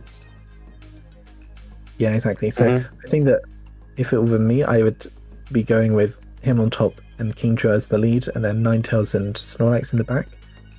But we'll see what happens. Yeah, I generally agree with that.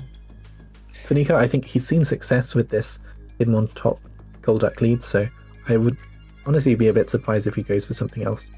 I suppose he could go with him on top Jirachi just for an immediate Calm Mind setup, but it seems like he's quite happy to set up Light Screen first. I also think that Nnico could maybe go back to Mr. Mime plus Slaking under the impression that maybe he has disincentivized Crobat, bringing Crobat, but like that's kind of like a not like a soul read, if that makes sense, where it's like technically speaking, Dunk did win the game. He brought Crobat in, but most of that was not Crobat in and of himself. Yeah, I think Crobat, it did one thing, which was taunt the Mr. Mime. However, after that, it just didn't feel very useful. I mean, to be fair, he did lose it immediately to the +1. Double Edge, yeah. Yeah, +1 Double Edge. So, but we saw it used Shadow Ball. I just don't really see where the uses for it besides just directly countering the Mr. Mime. Yeah, agreed. So it was fortunate that he did bring it in that game 2, but yeah, To be fair though, I think that Kingdra plus him on top would be perfectly good against the Snaking lead as well. Well, I could see some problems with that, to be fair, because the Follow Me would be a bit more of a threat. But you get the Tim off, which is good. It honestly, the Slaking could be White Herb. It's like we haven't confirmed Person yet. Yeah. But yeah, I mean, the issue with White Herb is that if you do get a bulk up boost, then a White Herb, it doesn't matter. It doesn't reset the Intimidate drop unless you drop to -1 attack. If you go back, maybe Nnico knew it would be Icy Wind, Kingdra. True. Oh wait, actually no. So we know that it's not White Herb because, because Dunk. Oh, he did get hit by Icy Wind. Oh, yeah. True. Okay, Okay, you and it's called Golduck it, plus yep. Jirachi. And Crobat plus Celebi. What about Celebi's? Celebi and Crobat, the two Pokemon that we thought shouldn't be bought. I'm sure he's got an idea here. Jirachi immediately. Jirachi is looking kind of scary. Again, Hidden Power Ground is not bad into Jirachi, but it's probably not doing as much as you would have hoped. And you definitely dropped to a double up. There is one thing that could potentially punish the way that Nnico has been playing, which is that Nnico has been clicking Substitute very consistently. So you could click Taunt and Leech Seed into it. True. That wouldn't be bad. Nnico could play around that, of course, but I mean that's not bad if you're banking it all on like some harder reads. So yeah, I could see Swagger. That's okay. enough. I mean, risky, and then another Leech Seed, perhaps. Self-hit. Let's see. Youch. Okay. Jirachi is moving fast consistently, so I think that this is not a max speed Celebi. And, the double Swagger. Oh no. Let's see. Self-hit. Oh, okay. And Swagger. Swagger. This is so good. I mean, this is peak Pokemon. Yeah. This is how the game was meant to be played. Yeah. I've heard a wise man once say Swagger is God, so you're seeing it right here. Yep, so that was I mean, okay.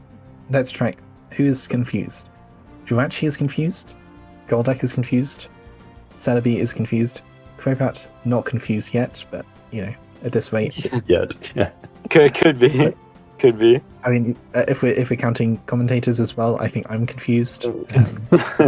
We're all confused here. Yeah, I think if I were Nnico, I'd probably just click Psychic into Crobat. I think setting up Substitute doesn't seem worth it. So given that, I could definitely see a Leech Seed into Jirachi. Yeah, honestly, I could also see Nnico just being tired of all the confusion and just double switching just cause. Like, especially if you have Aerodactyl in the back. Aerodactyl is pretty nice here. Crobat can still quite freely click Swagger into most Pokemon. Yeah. I suppose if it is Aerodactyl, then it would probably be fattened out. I think I'm clicking Leech Seed. Seems pretty free. Yeah, Taunt plus maybe Leech Seed. Switching out. I would maybe even switch out Crobat. Like, what else is it going to do? Yeah, you could self-hit with Celebi, so... That's fair, yeah. I think Leech Seed is definitely a fine choice here. Especially if you expect Nnico to want to stick it out with Jirachi more. Which he has been doing generally throughout this whole set, so... So Crobat has Taunt, Swagger, Shadow Ball, and Unknown? Yeah, something. Okay. I at this point I doubt it's Rain Dance. I think it's going to be a second attack because Dunk surely, it's like he wants to hit more than just. I don't even know what Shadow Ball hits. I guess. I don't know. I mean, I've got to add the Pokemon. Yeah, Shadow Ball for the Mr. Mime, I guess.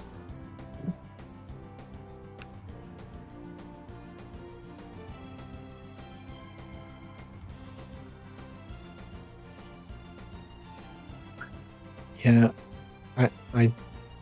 I think that I could actually see Leech Seed into Golduck. Golduck. If okay, so we see a switch. Is that Aerodactyl?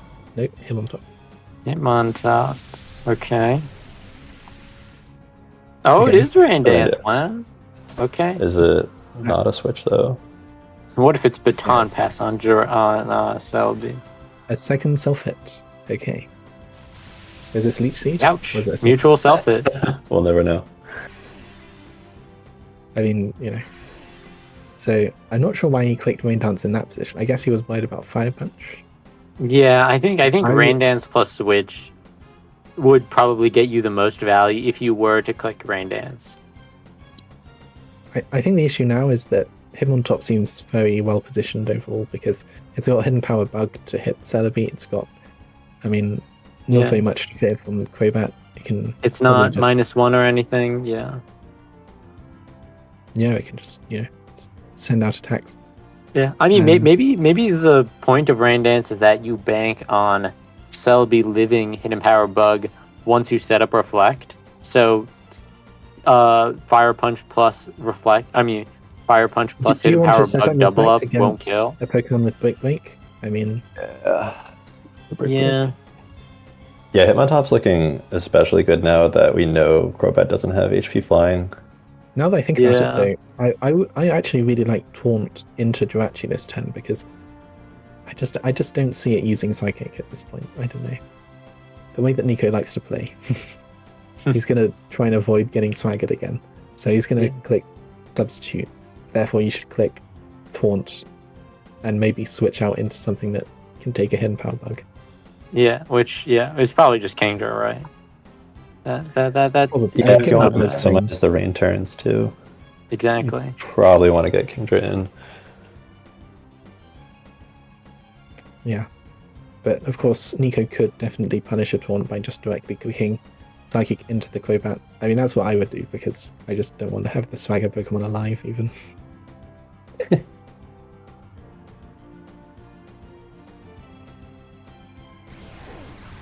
Oh, helping hand. Okay. Seems like Nico's going. The game is running. I would tell you what happened, but I think it might have been a self-hit. Yeah. But I'm sorry to say I'm not really sure what the issue is. Oh, okay. It looks like it's back. It was just it came back, but now the screen is small. Okay, I'm not sure what happened though. I think it might have been a self-hit. I apologize for that. No, that's okay. Good. Yeah, no worries. So it looks like everything stayed in. Jirachi self-hit. Did Celebi self-hit? I think it. Celebi might have self-hit. Maybe it leech seeded. Or maybe it set up Reflect. Maybe it did Reflect. Yeah. It could. Maybe it protected. Well, Celebi did go first, but did we see what it used? Sorry, I'm chuckling because the stream box got smaller for the game, so now it's so teeny tiny. Yeah. Okay, is it? Oh dear, what have I done? It's not that much. It's not that big of a deal, but like. Okay, that's an issue with OBS. So let me just fix them. Oh, I see what I did. Okay, is that there you go? That's working now, right? Oh no, it's going to give it a second. Okay, it's a bit cut off on the right side. Cut off on the right. Oh yeah, I see. Oh dear. Okay, let me just resize. Okay, is it working? Yep. That looks fine to me. Looks good to me. Okay. Bye Hitmontop. Honestly, I'm not sure what I did, but it's fine. Did I mess it up again? No. All good. Taunt, Leech Seed, gets the Leech Seed off. Yep. So, did Celebi just go first again? I think it is Timid Max Speed. So it looks like it was a speed tie the whole time. So hard to know. And Crobat tanks a Psychic. Good for him. Okay. With a lot of health, honestly. Okay, so that's... So... Yeah, it's a max HP I'm honestly Crobat. surprised that we're seeing Rain Dance, because this Golduck is just going to be really annoying.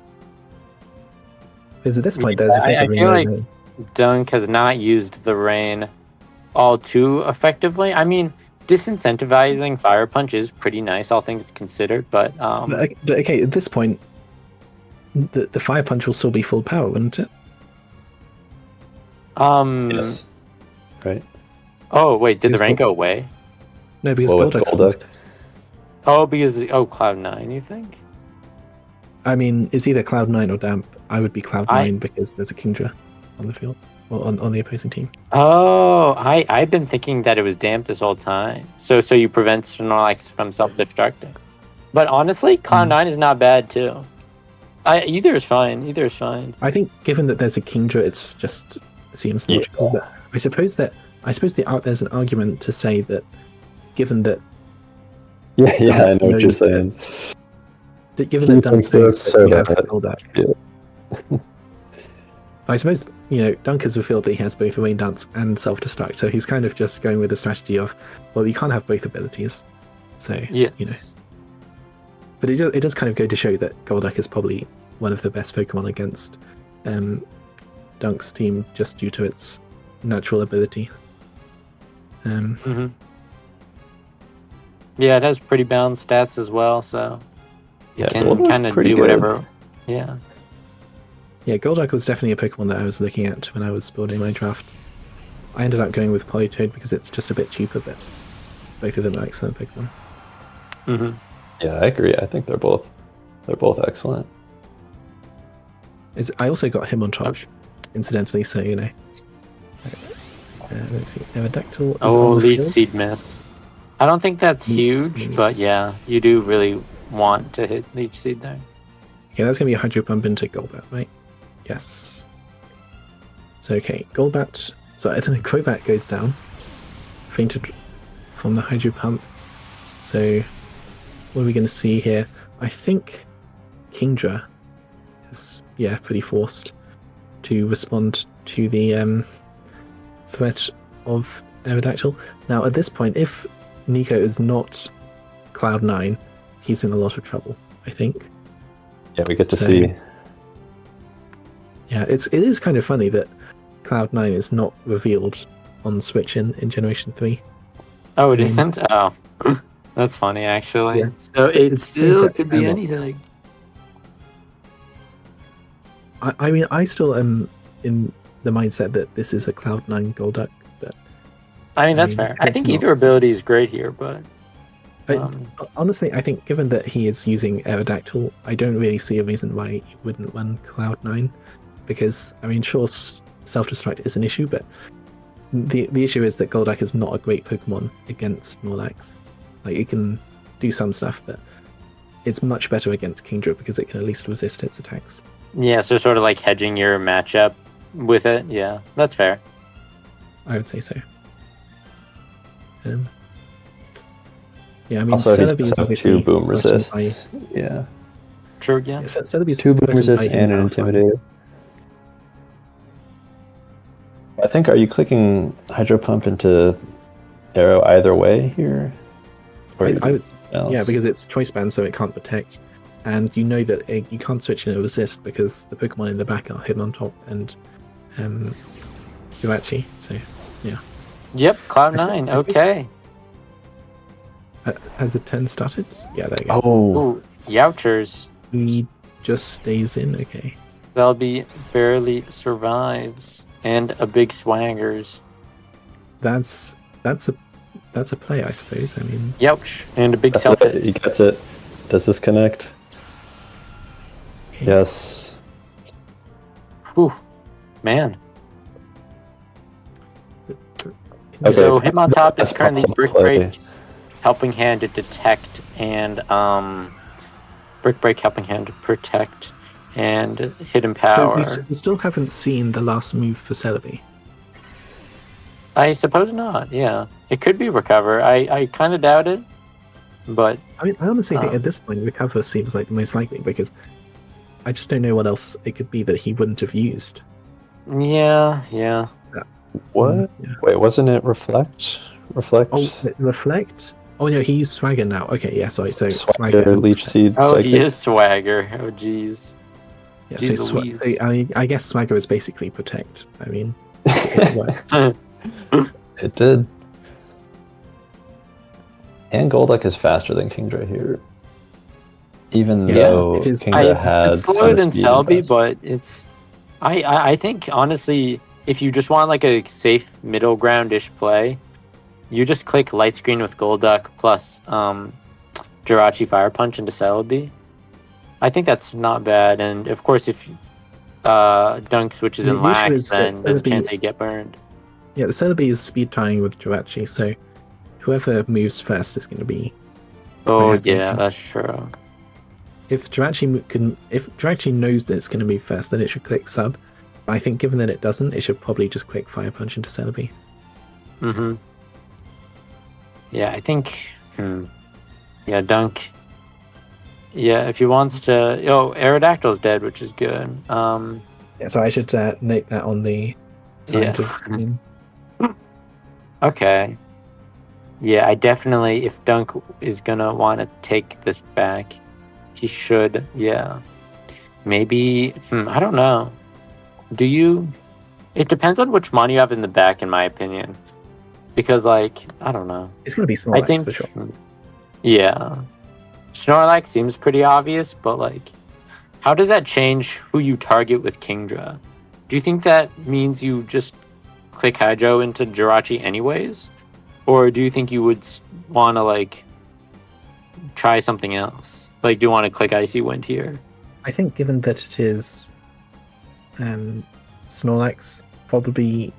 I mean, neither of these Pokemon are like the Pokemon that are particularly good against Snorlax. So the thing that is threatening Snorlax is going to be the Hitmontop. So actually, I would not be surprised to see a switch out from the Celebi into Snorlax. Mm-hmm. And that would really cover for the Fire Punch, at least assuming it doesn't burn. Oh, one speed tie. That is unfortunate for the Dunk. Ouch. Yeah. I think he's lost most of these speed ties, so... I know he has. That has been pretty unfortunate, but also it's like... Especially all the times the Swaggers has also been... Yeah, I think it balances out, where the Swagger self-hits has been in his favor, generally. There's been a lot of RNG, as kind of expected. So you see Snorlax... Hydro... Smack. Into Snorlax. Okay. Into the crunchy. Yeah. Pump for pump. Big damage. I mean, at this point, I think it's looking very good for Nnico. Yep. Oof. Man. The issue is that you can just attack into... Actually, I mean, Kingdra... So, okay, what is the moveset of Golduck? It's Hydro Pump, Light Screen, Swagger, Protect. Have we seen Protect? I actually don't know. We've seen Protect, yeah. But that's what I would guess. Is either Protect or like Icy Wind, maybe? Do you think you said what is it? Do you think you send Self-Destruct on Snorlax right now?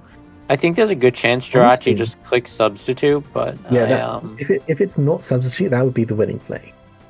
If Jirachi doesn't click Substitute. So in that sense, maybe Nnico is forced to click Substitute with Jirachi. Mm-hmm.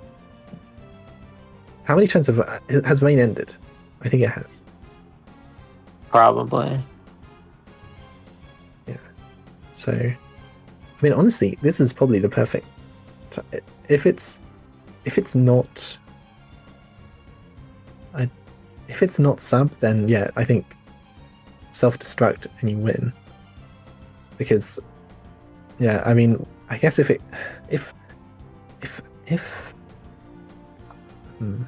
Golduck can protect. If Golduck clicks Light Screen, and Snorlax Self-Destructs, who wins the 1v1? Because I think Kingdra can probably stall out the Light Screen, but that it'll be close because Brick Break is going to do at least. I think it would be at worst a 3-hit KO, because it doesn't look like the Kingdra is that bulky. I mean, what HP is Hitmontop at? I think it's full, right? If it's full, it's going to be really close. I'm not entirely sure, but I believe it is full. Let me scroll back. I didn't remember it taking an attack. Oh, and also I need to update the Pokemon. Yeah, the last Pokemon is Snorlax.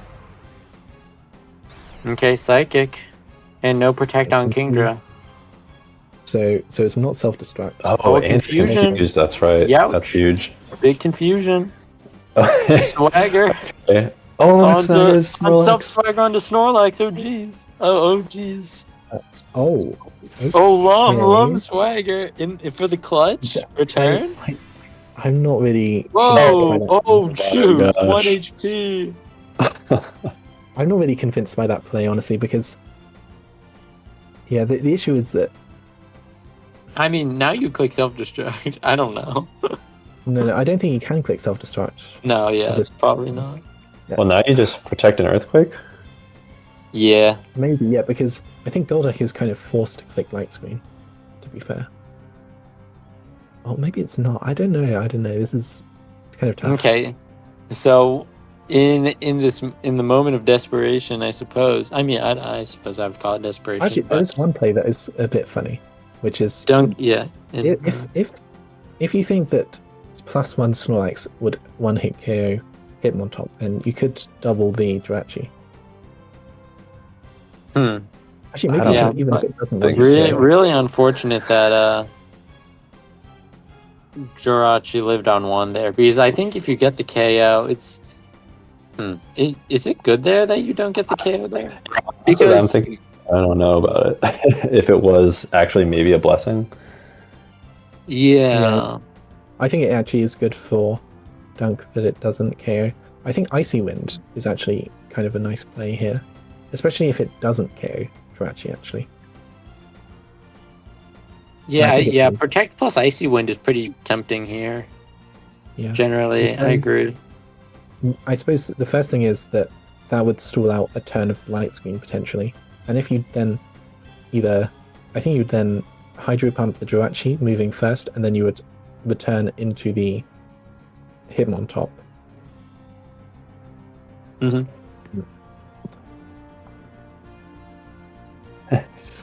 Ian, you gotta catch up to the live. I think you're watching behind. I know, he needs to come back. Watch it 2 times speed. Yeah.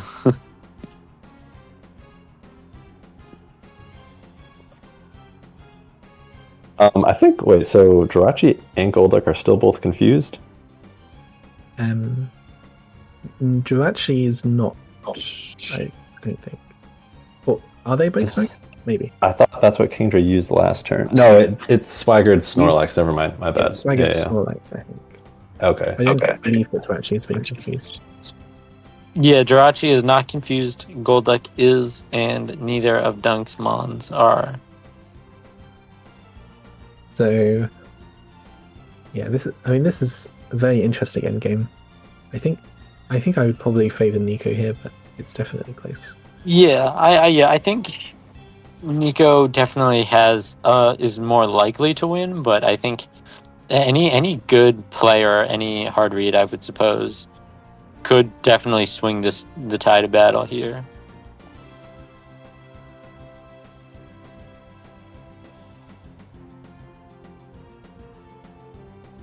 Yeah, it's just that, like, if you want Kingdra to 1v1 Hitmontop, you need to either, 1, stall out Light Screen, or KO Golduck before Hitmontop is sent out. That's probably the 2 routes I would go for to try to win this endgame if I were Dunk. Yeah, I think if it was me, I would definitely be opting for Protect Snorlax, because I'm very confident that Nnico will be wanting to target Snorlax, like, just to KO it. Because if the double up kills, then you just not auto win, but you're so close to victory. Yeah, and so given that, I think that you go Icy Wind, and then Kingdra is faster than everything, and then you can double Jirachi the next turn. And then I think that Hydro would KO it as a follow-up. Yeah.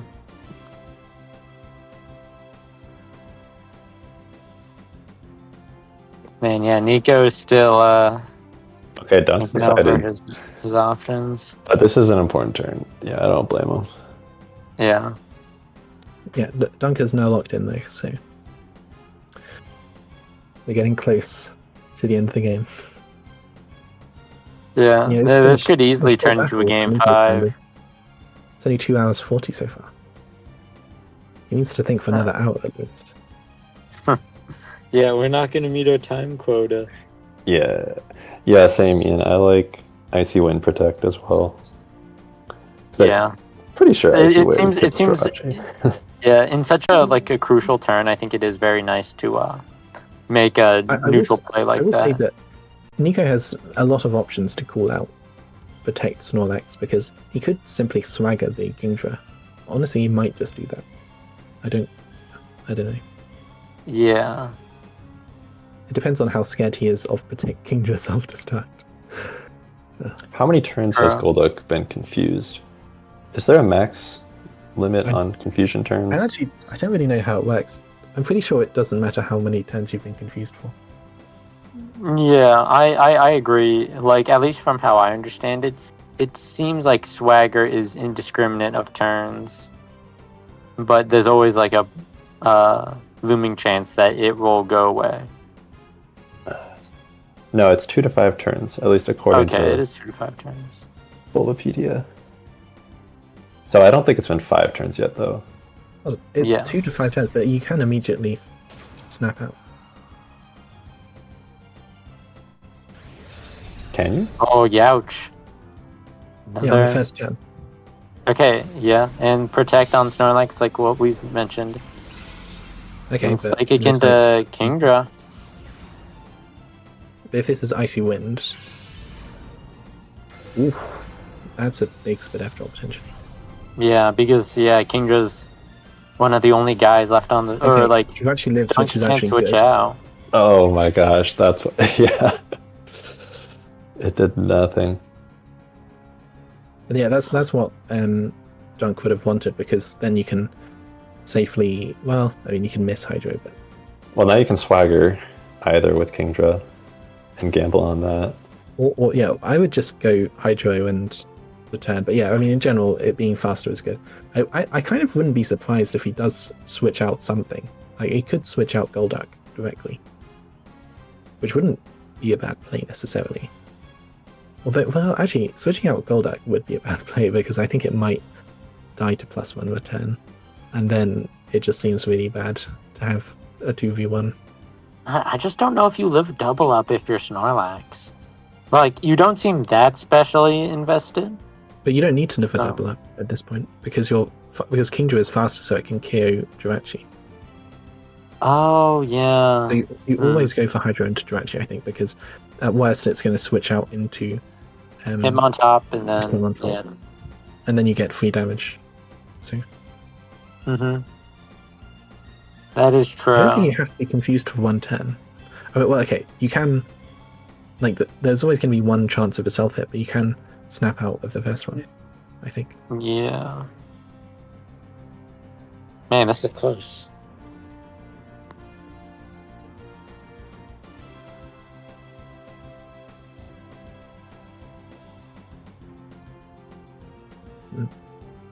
What did Golduck do that last turn? Hit himself. Hit him. Oh my gosh, this poor Golduck. Yeah, Golduck has he has, I think that's every turn. Unfortunately, has had a bad day today in terms of hitting himself. I mean, it is the Pokemon that has a headache, right? So. Yeah. Yeah, it's lore accurate. I honestly can't find information about how confusion works. Like, I'm pretty sure it says 50% to hit and then some percentage to heal itself, but I don't know. Yeah, maybe you need to go in the lab. Just then. Go to confusion status on Bulbapedia. That's where I am, but I don't know.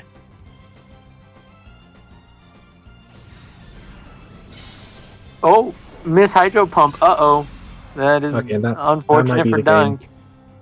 I think that's the game, unless we see another self-hit. Or maybe it's Swagger. Oh, snap. Hydro. I think that might this no. Oh, and it's out. Okay. Yeah. Aww. Well, I think we now have our next Mount Battle champion. Unfortunate for Dunk, it was a very close game, but yeah, at this point, Kingdra is not going to be able to 3 versus 1. I mean, especially with a special defense drop, it's too hard for Kingdra to overcome. Yeah, I think at this point you just switch out the Jirachi, because if you're faster, then you're pretty much golden. Mm-hmm. Yeah, that's actually, what I thought too. I definitely have seen people snap out in the first turn. I mean, unless I'm really mistaken. No, I feel like I've seen that too. Yeah, it could be implemented in Showdown, differently than what it says on Bulbapedia. I mean, Bulbapedia is just not very accurate in general, so I wouldn't really trust it. Oh, really? Yeah, it's got many mechanics incorrect. I'd rather be happy than right any day. Yeah. Okay, but no, I mean, if you want to test that out in game, you definitely could. No, I feel like I think I've also seen a snap out. Yeah.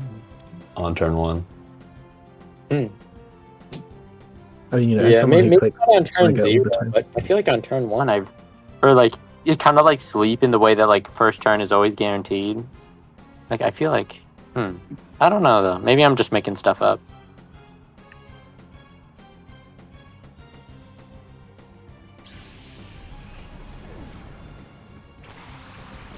Okay, well, okay, yeah. This is just a matter of technique for... Maybe Nnico's found a way to try and secure this without any luck, but I feel like...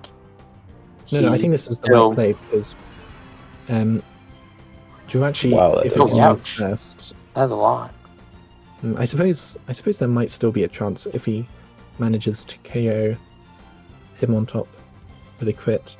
But I think that you protect him on top, you just try and sacrifice the Golduck more or less. Maybe you swagger this turn. I think that would be a good play. Yeah, you read the protect on Hitmontop, swagger Golduck. It hits itself the next 5 turns. Yeah. And then you Hydro plus Hydro. And then you crit. The issue is that you need to KO him on top first before you KO Golduck. Simply because Helping Hand Psychic will KO Kingdra at this point. Yes, you're right. So yeah, it's not looking good for Doug, but it seems like the Pyrite Town punks have, now own these streets.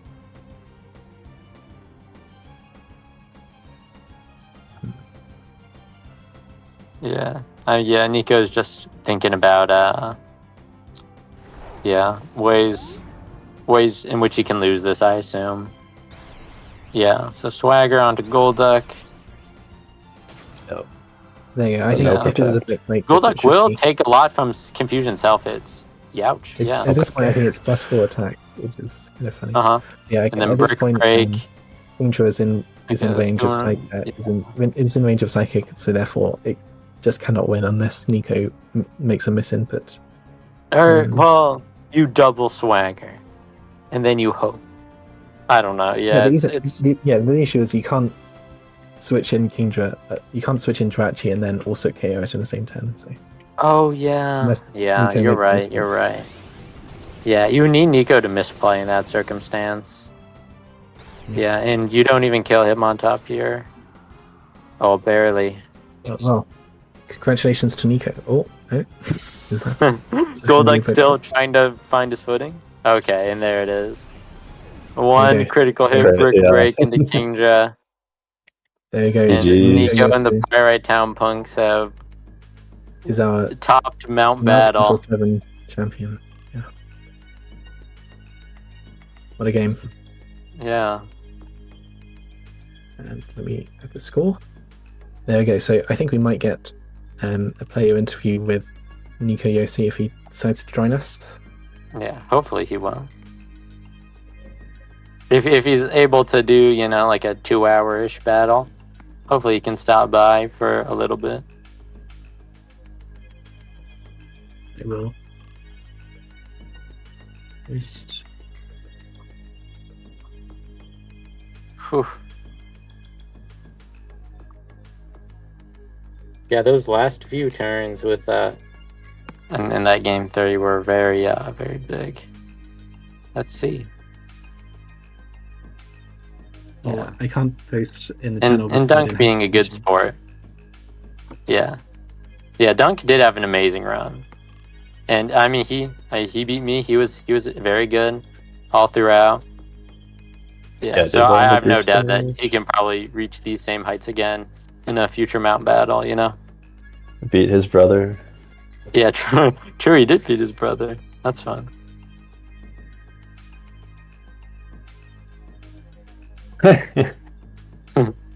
Three Swaggermons. Hey, you overcame. Yeah. You just had to fight through it.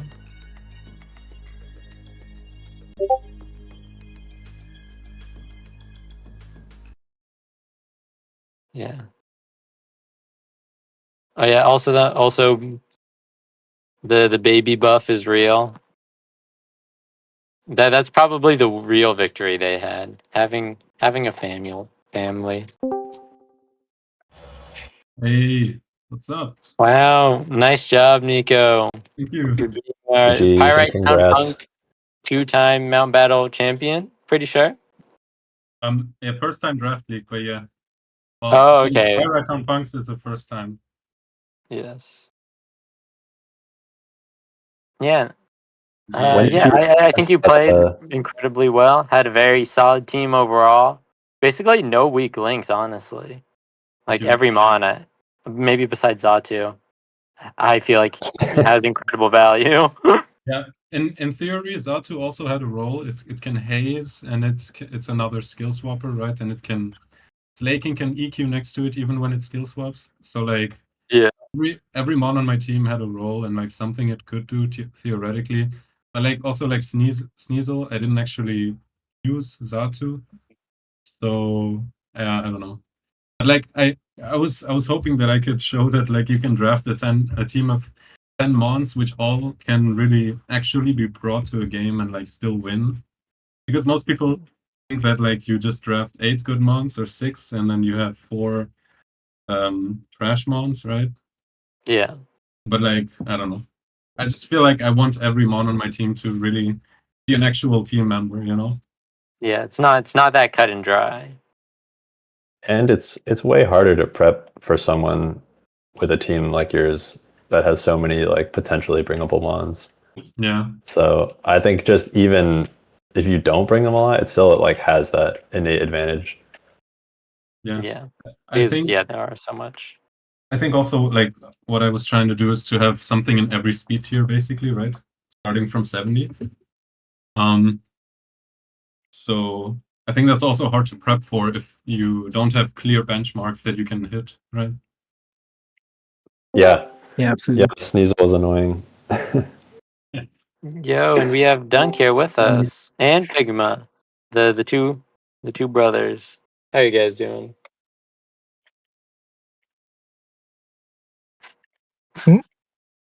Okay. Huh? Did Hey, you congrats, Nnico. Sorry? Congratulations. That was a super fun set. Thank you. Yeah. I can't lie. It was more stressful than fun. I was not expecting Crobat at all. Like, so the Crobat with Taunt was so bad for my Slaking and Mime, which sucks because I really wanted Slaking to go hard here. I was so scared of slacking. That was like what I was most scared of. So Yeah. both Donut and Pigma helped me with prep and played lots of games. And that was definitely something I was scared of. But the support Crobat felt like it had a good role. Yeah, no, for real. I was thinking Scissor had a good matchup into my team, but I guess the Fire Punch was too. I was trying to make Scizor work for so long, and eventually I just decided that the other Pokemon were a little easier to use because Fire Punch hurts so much, and with Cloud9 Golduck, and so I was thinking, oh, Rain Dance, it could just like help sweep, but Cloud9 Golduck is. Yeah, I feel like if you had to bring Scissor here, it would have to be like you agility plus like Swords Dance plus BP into like physical Celebi or something, which isn't preferable, but like, you know. I was trying out a agility scissor with HP steel, which one-shot Aerodactyl, just with an adamant agility. But it just gets hit for like 60 to 70 from a gold like hydro pump. Yeah. Anything kills it. And Team Cap actually had a crazy idea last night. He was saying Scissor could be Iron Defense Baton Pass into Snorlax, which honestly that would have been quite scary. So kind of like Vaporeon plus Blissey, you know? Try to just make him unkillable. That's true. That's true. That's fun. Oh man, I thought I had you when Jirachi Kingdra endgame and we were both low. I thought I was going to survive one psychic and be able to get a Hydro Pump off. Yeah. And then the critical hit, I was like, no. Yeah, but to be fair, I think I remember being in a position where I was going to live a Hydro Pump, so I knew that even without the crit, as long as you didn't crit me, I think I was fine. Wasn't the light screen still up? Yeah, exactly. Oh, and it I was forgot single light screen was screen up. on top of that. Yeah, oh, you were definitely fine then. Yeah, I had forgot light screen was up. Oh, classic XD, not giving me the reminders. Yeah, exactly. It's so important to like keep track. I made a whole sheet for today with like one column for weather, one column for stats, and one column for screens, just to make sure. Nice. Yeah. Taking notes while in game is definitely insanely important. I know. Yeah, for Mount Battle 6 finals, I was also taking notes. You know. Yeah. Nnico, did you notice notes. in the first game? In the first game, you clicked substitute in the end game of Kingdra versus Jirachi, which I think would be classified as a misplay because realistically, the only way that you can lose is to a crit. So you should just go for the attack straight away. Because if you I don't think Jirachi had any Carmine boost, so if you click substitute too many times, then you would lose to the Hydro Pump even without a crit. But on the turn that you clicked substitute, you got crit, so it worked out anyway. I think read the crit. I think it was a bit of a mind game, right? Because the Kingdra had Swagger, so if I didn't sub and it lived the Psychic, it could Swagger me, and theoretically like win from there. I was thinking that too. Yeah, I was like, okay, do I Hydro Pump or Swagger? Because like if you don't sub and I get a Swagger off, it opens it up as like there is a chance. Exactly. But if you do sub and I Swagger, then I'm just dead. Yeah. I guess you kind of had to Hydro, but like I don't know. But after the sub, I think it was just Hydro Pump anyways, and so then you just gave yourself the chance that they'd miss. Yeah, exactly. That too. True. So you also lose health. So I think realistically the only way that Nnico would have lost without clicking sub is a crit, but after he clicked sub, I think he needed a miss or he could crit. So after the sub, it was a one shot. Okay. No, it was a 2-shot, but it was also a 2-shot on Kingdra or something. I don't remember. It was. I feel like if it stays the 2, like if it doesn't take how many attacks, then you might as well click sub because then there's a 20% chance Hydro Pump misses. Because I agree with that. Yeah. No, but my point is, like, it didn't take as many Hydro Pumps after you click sub. That was the issue. But yeah, I mean, it worked out. Oh well, there's so many things, little intricacies. Yeah. Oh man. Yeah, the speed tie between Jirachi and Celebi, like. Yeah, it was Jirachi, Celebi, and Ninetales. All three of them, they base 100 boys. Yeah. I did run Quick Claw Ninetales just to give myself an edge on the speed tie there. Yeah. Okay. Yeah, I went 252 speed, timid, Quick Claw. Yeah, I mean, if you can share your teams, we can maybe put them on stream if Oops wants to do that. Sure. Yeah, I'll share mine. And like, yeah, I definitely got really lucky with winning speed ties between Jirachi and Celebi. I think I won like, I don't know, 90%. I kept trying to win those, and I was like, come on, it's a 50-50 here. If it works, it'll be so good. If it doesn't, man, that's a waste. Yeah. In the end, I think I did get quite lucky. But can we be honest? Like, playing against 3 Swaggermons, it's kind of deserved. Nnico, you don't even know what it's like yet. That match against when Ian and I were playing, and I think both of us had like 3 to 4 swagger mods, and that was insane. Wait, which match? When the quarterfinals, me and Pigmo were playing, and right, yeah, there you was guys like just love swagger. Yeah, that was crazy. We both ran safeguard for each other. We did. That was funny. Okay. Here, I'm posting it in post-game chat. I posted my paste in post-game chat. Just a second, I'll be back in a minute. Sure. I think maybe it was game 1.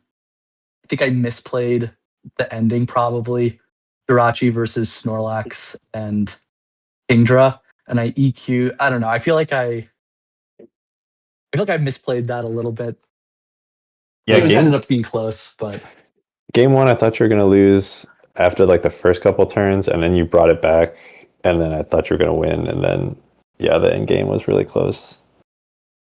I think it was game 4 or no, was it game 3? Well, I think it was game 3 actually.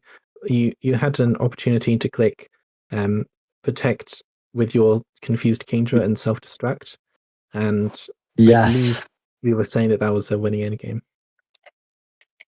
And what did I end up doing? I was considering that. You switched in Celebi. Yeah. And it just died. Oh no, into hidden power and I think I protected with Snorlax. Yes. And I was thinking that there would likely be like a double edge and brick break on Snorlax. Yeah. Just to kill it, get it, so it's not actually I thought a double edge and a brick break would kill it. I'm pretty sure it would have killed, yes. Even HP flying into brick break, I think, was in my favor to kill. So that's definitely, like, I was debating either trying to protect, self-destruct, or try and read that they were going to do that. But I don't know. Maybe it would have been better to just risk it with the Kingdra protect. I think the issue in that turn, we were talking about if Nnico clicked. I think if Nnico clicked sub or Golduck clicked protect or something, I can't remember exactly, but no, it was Arrow and it was Aerodactyl. It was Arrow and Golduck. So Golduck could click protect, I think, right? Click protect, yeah. I think every time you tried to protect, though, you hit yourself in confusion. I don't remember you actually. Maybe I missed it, but this is why we never saw it. Yeah, I saw Golduck going first, and so I was like, oh, okay, it's probably got protect here. But then it hit itself in confusion. I think it was game 2. You used Icy Wind like so many turns in a row instead of just like using Hydro Pump. Do you remember that? Like, it was kind of confusing why you just kept clicking Icy Wind. I'll have to go back and find where it was. I do remember going Icy Wind heavy at one point, but I don't remember why. Yeah, I think if you clicked more Hydro Pumps, you probably would have won one of the games, but I can't remember which one. So, well, game 2 is the one that I did win. So if that was my Icy Wind heavy game, then maybe Icy Wind was game 1 was Icy Wind heavy, But I mean, yeah, I mean, looking at the sets here, generally the mons were on the slower side. Like Hitmontop, we were, after seeing the Salac and after seeing it outspeed Aerodactyl, I mean, I was thinking like, oh, maybe the Hitmontop's actually max speed or something. It does actually have a lot of speed, but not far from max. Yeah, more offensive actually, which I wasn't expecting. Was it Jolly or Adam? It was Adamant 252. Yeah, I liked the Adamant and like lower the bulk, because then when I got hit by like a Psychic, I was pretty much guaranteed to activate my Salac Berry. Yeah. No, that is very nice. And it was like I was going to get 2-shot regardless. So it was like Psychic. So I was like, okay, do I get 2-shot by a 60%, or 2-shot by a 75%? Yeah. Whatever. no matter what happened, I guess Hitmontop would have came to be another champion, 2-time champion, I suppose. Yeah, we might might consider maybe a 1-point raise after that one. 1 or 2, we'll see. Yeah, I think Duskull should get a raise as well. Yeah, bring up Duskull. Yeah, unfortunately, we weren't able to see the Duskull finals again, but it's Mr. Mime with no attacks. I once again super disrespected Duskull. I had HP bug on Hitmontop and only normal attack on Slaking. Okay. I was wondering about an imprisoned Duskull with hidden power, just to like try and make it pretty much immune and also protect Celebi. But I can't. I don't know. I don't feel very comfortable using imprisoned Duskull. So I'll leave that to somebody else to try that out. Yeah, maybe I'll bring back Duskull for next mount battle. You need the perfect matchup, I think, to make it work. Yeah. I gotta go, but I just wanted to say one thing. I think in game 4, when Golduck was confused, I was so mad because I wanted to show off how if I got the light screen up, Aerodactyl could lift the Hydro from Kingdra, but that would have been cool. Yeah, because you are 120 special defense, which is exactly pretty good chunk. I was checking what's the best dump, and like 120 in special defense actually like let me live. Yeah, like Hydro and Rain, Hydro with light screen outside of Rain. Yeah. That was cool. Well, thank you both of you for playing, and it was a very interesting match. I'm very impressed by the amount of swaggers we saw. Hopefully next time we won't see quite so many, but we'll see. Dunk definitely won the swag war. Well, yeah, good game, Nnico. And catch you all later. Yeah. All right, see ya. Thanks for hosting, Oops.